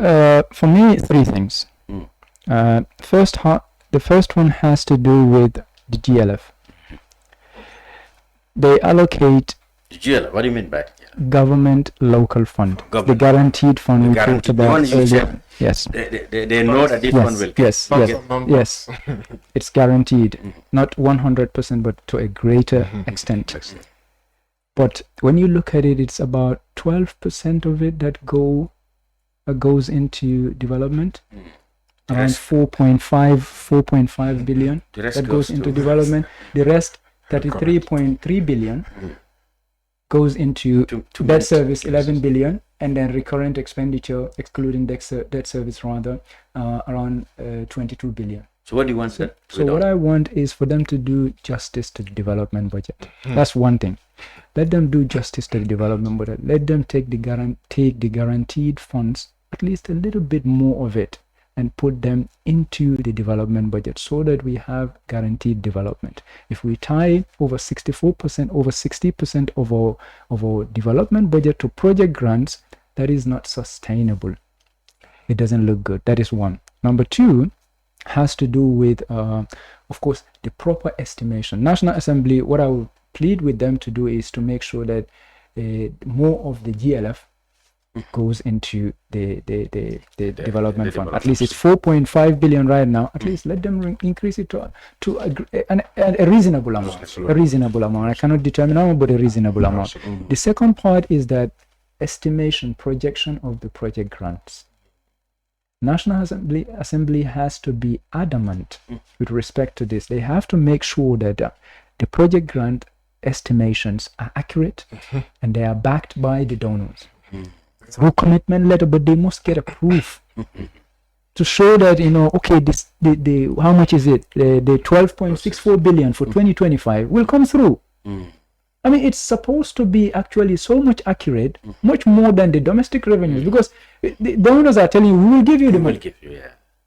But then, of course, they attach conditions to those. Probably they are not meeting the conditions. That's one thing. What I would plead with the National Assembly is to make sure that the grant component, the estimates are well vetted. The third one, which is a more serious one, I think Mr. Sane has mentioned that before, non-tax revenue that are generated by non-tax revenue, non-tax revenue generating MDAs.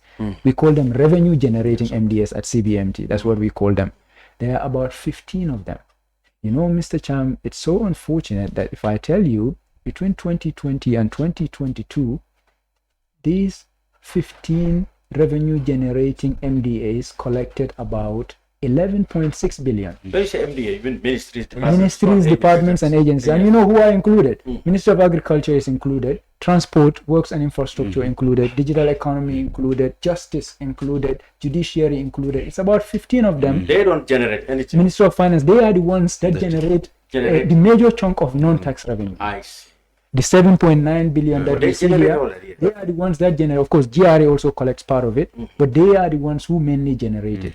But then now the problem is what we stated in our report is that if these MDAs, 15 of them, were left to cater for themselves using only the funds that they generate, they will not be able to sustain themselves. They need about 20 billion. They are collecting somewhere around, for example, as I have already said, 2020 to 2022, 3 years, they collected 11.6 billion. While GRA collected within that same period, GRA collected around 38 billion. A difference of more than 20 billion, you know. GRA is one, of course, it has the base, but there are about 15 of them. This tells you that the productive capacity of the economy is not at its potential. It's very low. So what I will actually plead with the National Assembly is to make sure that when they are looking at these people, these MDAs, when they are these revenue generating MDAs, when they are looking at their estimates, they compare their estimates, especially the GLF component, because whatever they collect adds to the GLF component, especially the GLF component. You look at how much they want from the GLF and how much they are contributing to the GLF. If they are contributing 3 billion to the GLF, okay, they can take 2 billion from the GLF. But they want to contribute 100 million to the GLF and requesting 3 billion from the GLF. That's unfair. They are being a liability to the GLF, and you cannot afford that. Right? That's one thing that's the last thing that I would recommend for them to look at. Thank you. Thank you very much, Lamin Dibba. He's an economist and he's also the head of Center for Budget and Macroeconomic Transparency, which is a civic society organization that follows the money. Good. Thank you very much for sharing your thoughts. And so too are we grateful to Kemisang Sane, a journalist and a blogger, and of course Yusuf Tailor, our frequent guest. Thank you all for sharing your thoughts on the budget. And Saltal over there in the United States for taking us through, and of course Mustapha for the expose from the Republic. The Brunch will be back after this short break to take a look at why the Gambia failed to make it to the Africa Cup of Nations this time. Who is to blame? The players, the government, the GFF, or must we even blame anybody? Find out when we come back. Have you traveled on the Westfield to Tabokoto Road lately? Have you experienced the traffic jam along the road? Have you noticed the persistence of the traffic jam? Above all, have you experienced the inconvenience that accompany you as you navigate your way through this traffic? It can be both costly and frustrating. Well, imagine having an alternative route to this congested Westfield to Tabokoto or Westfield to Birkama Highway. A bypass from Sting Corner to Mandinaba could greatly reduce traffic congestion in the Greater Banjul area, significantly improve travel time, reduce cost for passengers, improve safety, and scale up environmental benefit. Plans are underway to build this bypass and make it a toll road. An analysis has shown that those who invest in this toll road can recover their investments and potentially make significant profits. The bypass could be financed through National Direct Investments, NDI, and complemented by Foreign Direct Investments, FDI. The NDI is an initiative that would create a platform through which national savings of both residents and diaspora Gambians are channeled to finance strategic development projects that are of national interest and can generate revenue. The bypass will have a self-financing capacity, operated through user charges, and a strong incentive for participation from a financial viewpoint. In case you're wondering about the management of this project, here's the plan. Representatives of the investors will be part of the board of the Special Purpose Vehicle, or SPV, responsible to provide strategic direction and oversight. In other words, they will be responsible for overall governance and decision making. This SPV will be a separate, independent legal entity to own and operate the project. An escrow account with account details visible to all investors will be opened for participation from a financial viewpoint. In case you're wondering about the management of this project, here's the plan. Representatives of the investors will be part of the board of the Special Purpose Vehicle or SPV responsible to provide strategic direction and oversight. In other words, they will be responsible for overall governance and decision making. This SPV will be a separate, independent legal entity to own and operate the project. An escrow account with account details visible to all investors will be opened for the project. Welcome back to the brunch. Well, we continue with national matters. Last night, of course, some people have already described it as one of the saddest days in Gambian football. The Scorpions, that's the national team, was playing in Morocco against Comoro Islands. We needed to win that match and move on to meet Tunisia to stay alive in the competition, whereas Comoro Islands needed just to win and qualify. And as God would have it, they beat the Scorpions 2-1 and qualified. That effectively ended the Gambia's interest in the race to appear in the Africa Cup of Nations in Morocco in 2025. Now, the reactions have been mixed, and some, to say the least, have been very, very, very, very temperamental in tone and in nature. Who is to blame? Or must we even blame anybody? That's the question me and my panelists, Musa Sise, a journalist, former president of the Gambia Sports Journalists Association, will try to address here. Now, if you want to join us, you can join us on WhatsApp. That is 220-700-5633. 700-5633 is a WhatsApp number if you want to join us for your contribution, or you want to text 700-5633. 700-5633. Musa, let's go to Morocco. In that stadium, they call the city Berkane or Berkane. There is some place, some experience we all want to forget yesterday. How did you react? Thank you, Cham. It's mixed, as you rightly mentioned. It is disappointing to say the least, and but it's sports for you.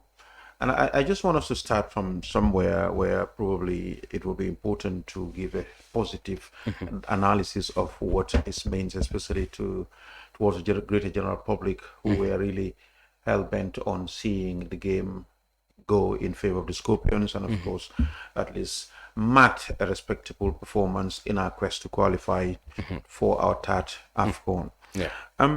My little problem is that all these periods and all these days in the build-up towards these matches, some of us sitting behind these mics and behind the cameras have not been doing justice to the Scorpions' position in analyzing and, of course, giving the due respect to the opponents we play on. So you mean we were overplaying the capacity or the material we have and downplaying what the opponent are capable of? Have we ever, you, me, and everybody, have we ever, zeroed on or put a microscope on our opponents whenever we're supposed to play them? Have you been part of any? Have you witnessed? Have you ever spoken in your own program, the opponents that the Scorpions are to take on? Well, yes. Last week we discussed with the coach. No. Like you said. In our little conversations that we have, and some of the ones you follow, have you been to follow in educating the public against, for example, Comoros? What do we know about the team?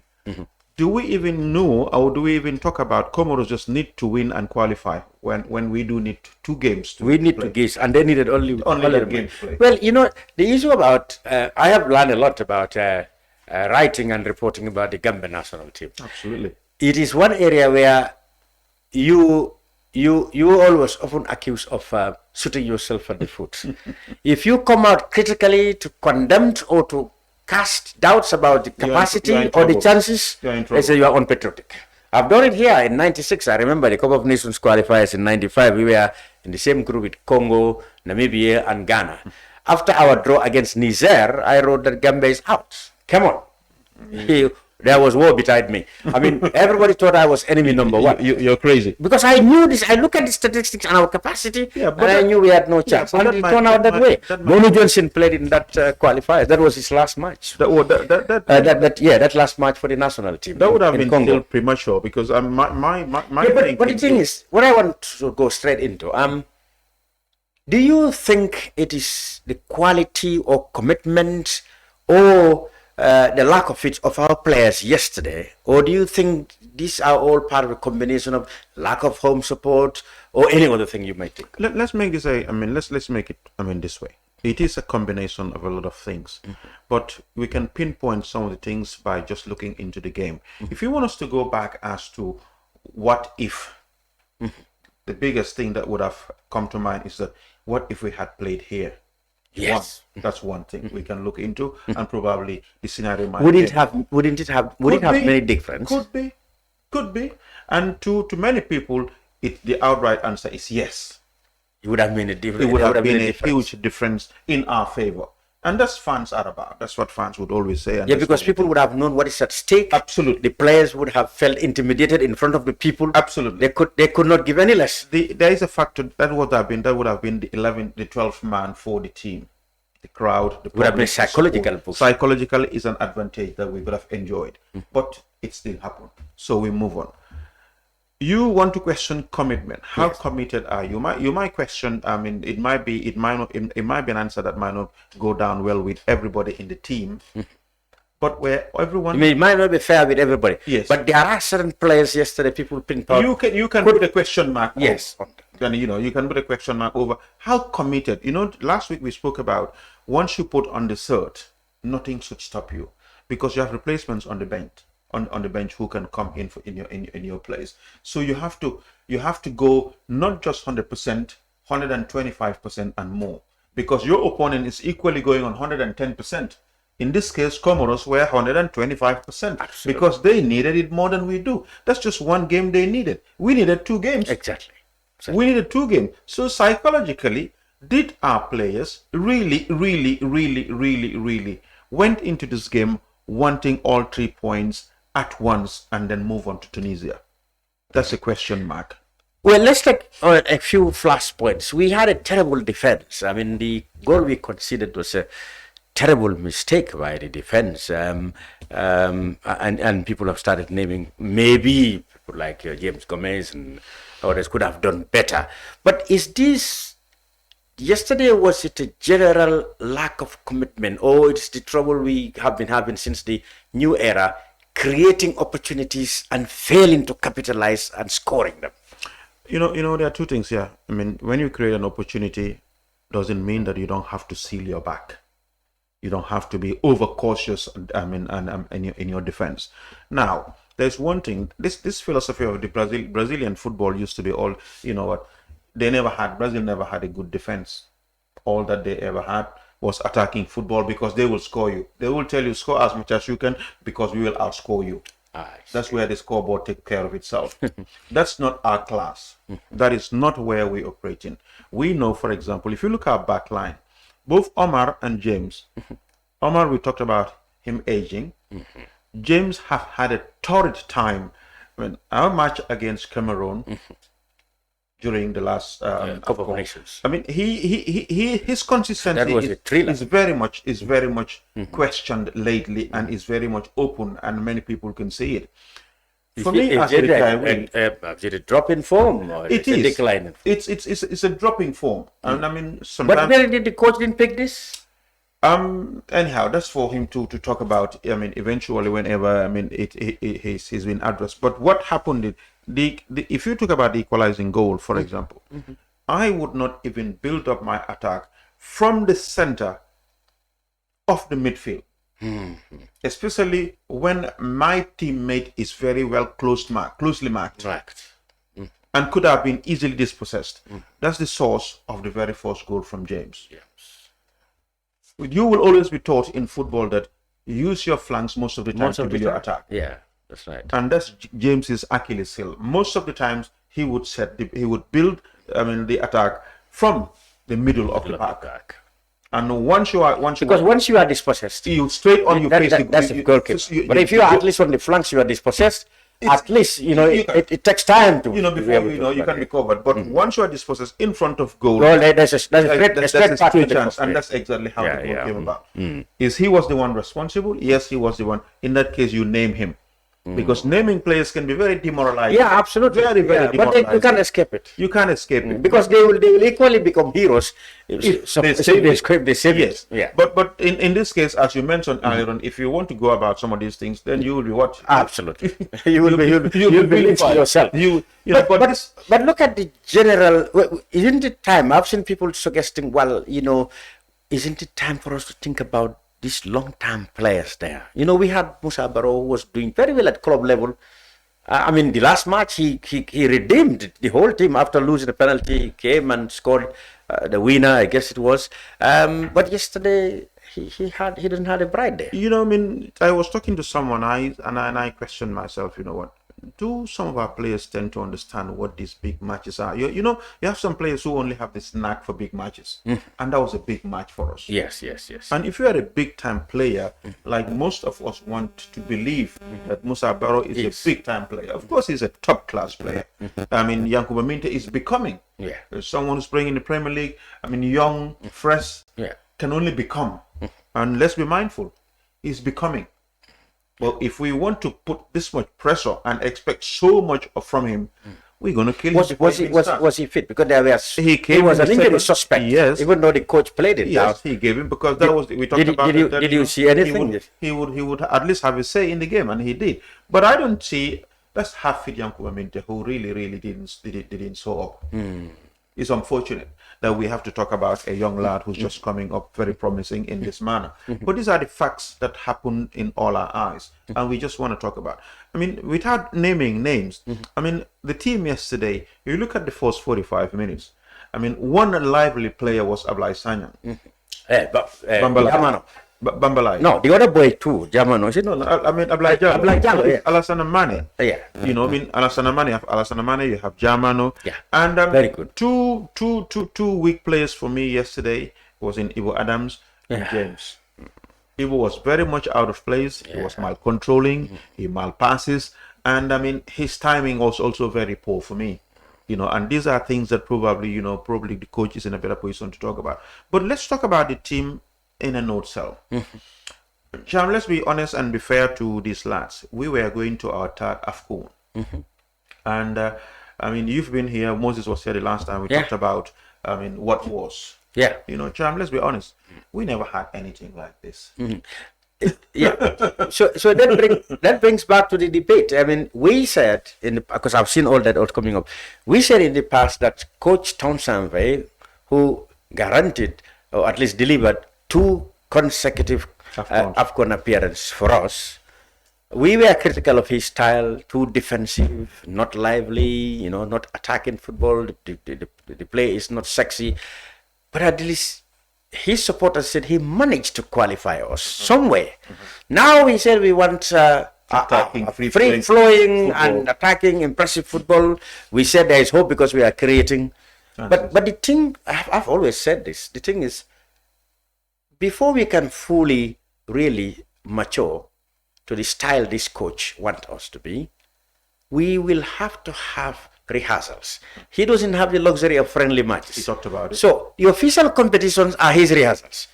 When we lose, it comes with a cost. And that's what happened in this qualifiers. Right now. And that's a fact, Cham. We didn't transition, and he talked about the 6 months, and that he had. From the low compact defensive football that we used to play and the high attacking intense attacking football that he's introducing. So where is the transition from what we used to have and what we are playing right now? And is it the same kind of players? Yes, with the introduction of few faces. Yeah. But if you look at all that, with what the critics had for Tom, every coach in this world have your philosophy, your system, your belief. Yeah. And Tom's approach worked for us. Tom's approach worked for us. As a country, he knows what we have, the quality of players. Was he able to tap into most of these players that we're seeing right now? No. Probably he might have balanced it. He might have had, at least not just depending on his counter-attacking football, but at least a little bit. A little bit of what offensive football was about. Were we totally offensive as we are right now? No, we were not. But defensively, we were good. We were solid. We were not shipping in goals. We were not scoring goals. Yeah, but we are not equally conceding. We're not equally conceding. Now we're conceding at a cost, costing us a place in the AFCON. And in pursuit of what?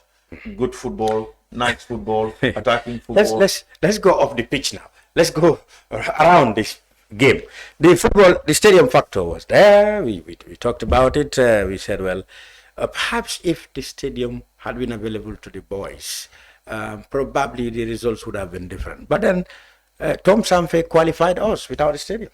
These are the scenarios. I talked about it. I said we never qualified at home. We qualified, we all played away and qualified to the AFCON. Here we are. I said, I think we're going to qualify because all that we ever had done was to do it at home. But we also talked about doing it the hard way. And that's the whole thing. This was, you remember when the draw was done and we found ourselves against Tunisia we last played with in AFCON and beat them. Comoros was an unknown quantity. So was Madagascar the same thing. We were just going to brush them aside. We would see it ourselves through with Tunisia. Football lives nowhere today. Absolutely. Even for some of our critics, when you tell who is Gambia? But we never want to see ourselves as minus. We always have been. We've always have been, Cham. Whether people like it or not, we've always been minus of African football. In fact, it's been said that had CAF not increased we would never participation to 24 teams, we would not have breakthrough in that 16. We would have never.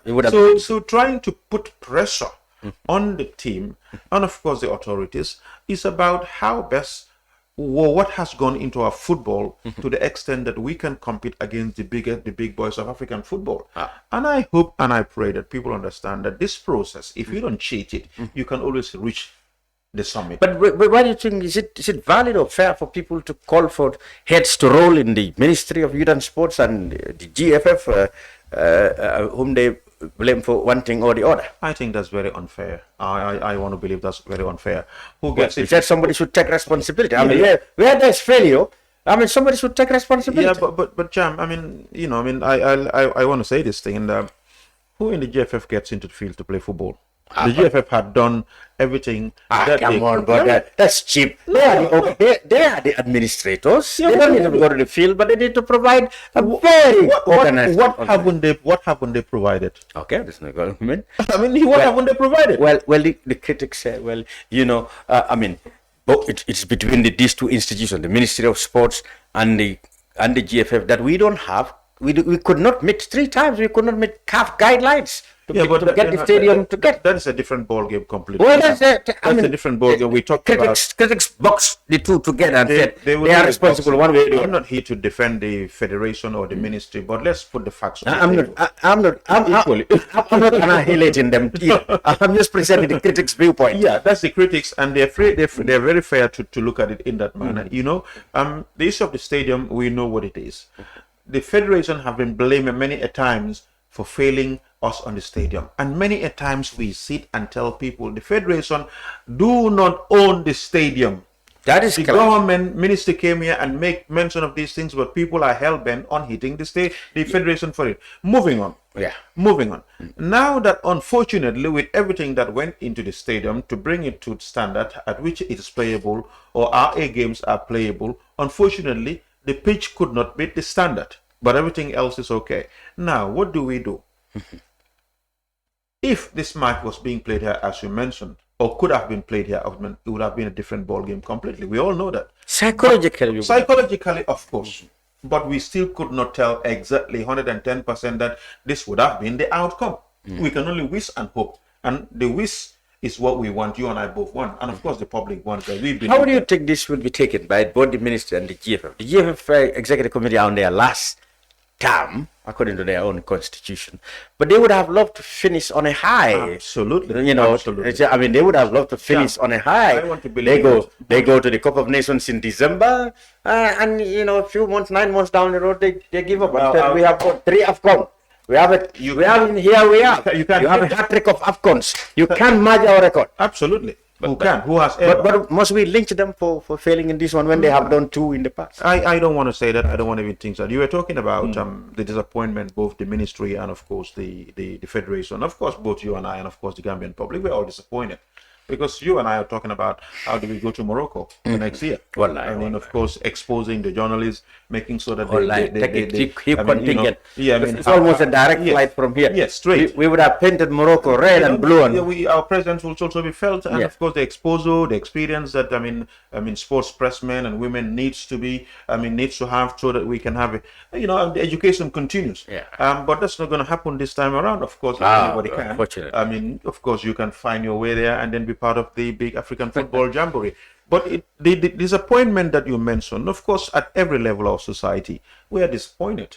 But I'm saying that, hey, we're disappointed, in every single disappointment, you have to learn your lessons. Absolutely. Are we telling our people that let's learn from this? And I think that's the most important thing that we should be talking about, because you cannot be labeled, it's spilled milk. It is gone, it's gone. And there have been talks about the coach. Part of his contract, we were told, includes qualifying us to. And he failed. What should we do? Should he go? That's for him and his employers to trust out. Did he fail us? Tom is happy where he is, because he's among the 19 countries that have qualified so far. So he's vindicated. he's got the last laugh over us. But it's not funny. But that's football. That's football for you. I hope we take it in good spirit. And that's what it's supposed to be. But for us, I don't know what Jonathan's thinking. Of course, I want to believe that he definitely likes the Gambia. He loves what he finds in here. He likes the materials, that is the players he has to deal with. And I think this would give him at least a breather. This would give him a breather to really think carefully as to, where do I go right now with this bunch of young players that I want to introduce to the national team, who are going to make that transition from the under-20 and all these other ones, and of course the ones he want to retire, or say, you know what, I think you need to give chance. All these are things that would at least give him. And what will happen? He still have the World Cup qualifiers to go, even though our chances there. So. Almost certainly very slim, but he still have the World Cup qualifiers to go. Do you think he will then have, if given the opportunity, he will then have the more room to perfect? I honestly believe that he, given the situation in which he happened to find himself right now, that the AFCON is over for us, and of course now the World Cup also probably. I don't see us. To be frank, we have very little chance. I don't see us making it, but of course, he needs more of these matches, more of these outings with his players, more of these, games. The beauty is that he has to start losing games so that the rectification can be proper. But not in this manner. The one yesterday was terrible. Yeah, but the thing is, this is where you have friendly test matches, you have training camps. You go in and then look at your weak areas. Why am I conceding these kind of goals? We talked about set pieces. Why are we not taking our chances? Do I have to be more aggressive to instill this aggro in my players, that they need to be very clinical? You have to have the matches that are meant for these things, but not at the level in which we saw last night. And you also, something we did talk about is the introduction of some players for the first time who had their debut at that crucial, or in that crucial match last night. The Alassane Jatta, Mohamed Bajo. Although he didn't start. No, he came in the second half. Yeah.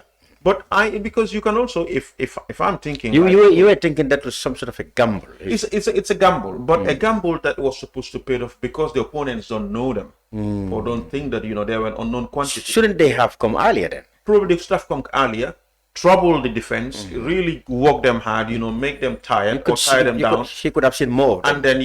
And then bring the killers at the end to see to finish them. To finish but it. it's a mix in my view, because the technical team probably would have discussed that with him. I mean, Yankuba came in, Bajo came in, and who else came in? Alassane Jatta came in. In the second half. In the second half. But you, like you said, that he might have not entirely gamble on bringing the debutants, at the expense of the known quality players. But because it is the quality players, the established players, they didn't deliver. So he had to bring in people who really had the hunger, who want to be seen. And of course, sometimes it pays off. This is the gamble. That you know what, you all know what this might mean to us as a country, as the people. We want to qualify. So you go on and do the job. Absolutely. So probably it didn't materialize. But Germano was in there. Ivo Adams was there. They were in. Ali Sow were there. All these people have to be pulled out. Absolutely. But unfortunately, it never happened. It wasn't our day. It wasn't our day. It wasn't our day. Musa Sise, well, I'm sure all of you have a lot of things. I cannot read them. We don't have time. Thank you very much for being on the brunch. Well, we can only wish ourselves better luck next time. We're disappointed, but let's learn from it, as Musa said, and work on the football. And of course, if we can, we move on. We have to move on. Whether we like it or we have to move on. Well, there you go. Be stuck here. We will be back next week with more brunch, inshallah. Until then, goodbye. Have you traveled on the Westfield to Tabokoto Road lately? Have you experienced the traffic jam along the road? Have you noticed the persistence of the traffic jam? Above all, have you experienced the inconvenience that accompany you as you navigate your way through this traffic? It can be both costly and frustrating. Well, imagine having an alternative route to this congested Westfield to Tabokoto or Westfield to Birkama Highway. A bypass from Sting Corner to Mandinaba could greatly reduce traffic congestion in the greater Banjul area, significantly improve travel time, reduce cost for passengers, improve safety, and scale up environmental benefit. Plans are underway to build this bypass and make it a toll road. An analysis has shown that those who invest in this toll road can recover their investments and potentially make significant profits. The bypass could be financed through National Direct Investments (NDI) and complemented by Foreign Direct Investments (FDI). The NDI is an initiative that would create a platform through which national savings of both residents and diaspora Gambians are channeled to finance strategic development projects that are of national interest and can generate revenue. The bypass will have a self-financing capacity, operated through user charges, and a strong incentive for participation from a financial viewpoint. In case you're wondering about the management of this project, here's the plan. Representatives of the investors will be part of the board of the Special Purpose Vehicle, or SPV, responsible to provide strategic direction and oversight. In other words, they will be responsible for overall governance and decision-making. This SPV will be a separate, independent legal entity to own and operate the project. An escrow account with account details visible to all investors will be opened for the project. By investing in a project like this, you are assured of a return on your investment and, most importantly, improve the lives of thousands of ordinary people. A win-win situation.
of Awqaf, trading and investment, and building of strategic partnerships to bring financial services to the doorstep of the poor with donor projects, madrasas, youth organizations, women groups, and farmer organizations.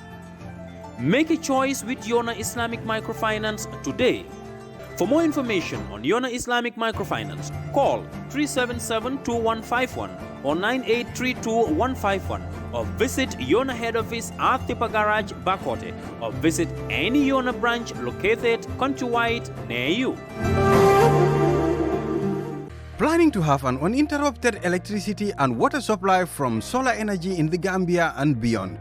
Worry no more, because Solar Enterprise will provide you with the solutions at reasonable cost. We have experienced personnel who can install and advise you about your electricity and water supply with a warranty period. We have good quality solar products from North America and Europe. We provide services and sell products to individuals, organizations, institutions, private offices, communities, and government. These products are solar panels, batteries, charge controllers, inverters, water pump, water heaters, freezers, submersible pumps, and general solar accessories. Visit our stores at 48 Karaba Avenue and Bruceby Highway, or you can call us on 7657 479 980 8483 340 9400 or 635 9906. Jamano Money Transfer Bureau de Change, your go-to option when it comes to money transfer. With Jamano, you can send money from anywhere in the world to your family and loved ones in the Gambia and be sure the funds will be delivered to them within the shortest time possible. For your convenience, funds sent through Jamano Money Transfer can be picked from all the banks and multiple other financial institutions, including Ajib Bank, Trust Bank, GT Bank, Mega Bank, Basic Bank, Reliance Financial Services, and Approved Services. Visit our head office at Bruceby opposite AfricMed next to Trust Bank Limited, or email us at info@jamanomt.com. You can as well call us on 310-3050 or 310-3051, or yet still 733-0688. Our opening hours are 8 a.m. to 8 p.m. Monday to Saturday and 9 a.m. to 4 p.m. on Sunday. Jamano Money Transfer, your most trusted money transfer service where customer satisfaction is paramount. When you think of a simple, fast, and reliable money transfer, think Jamano Money Transfer.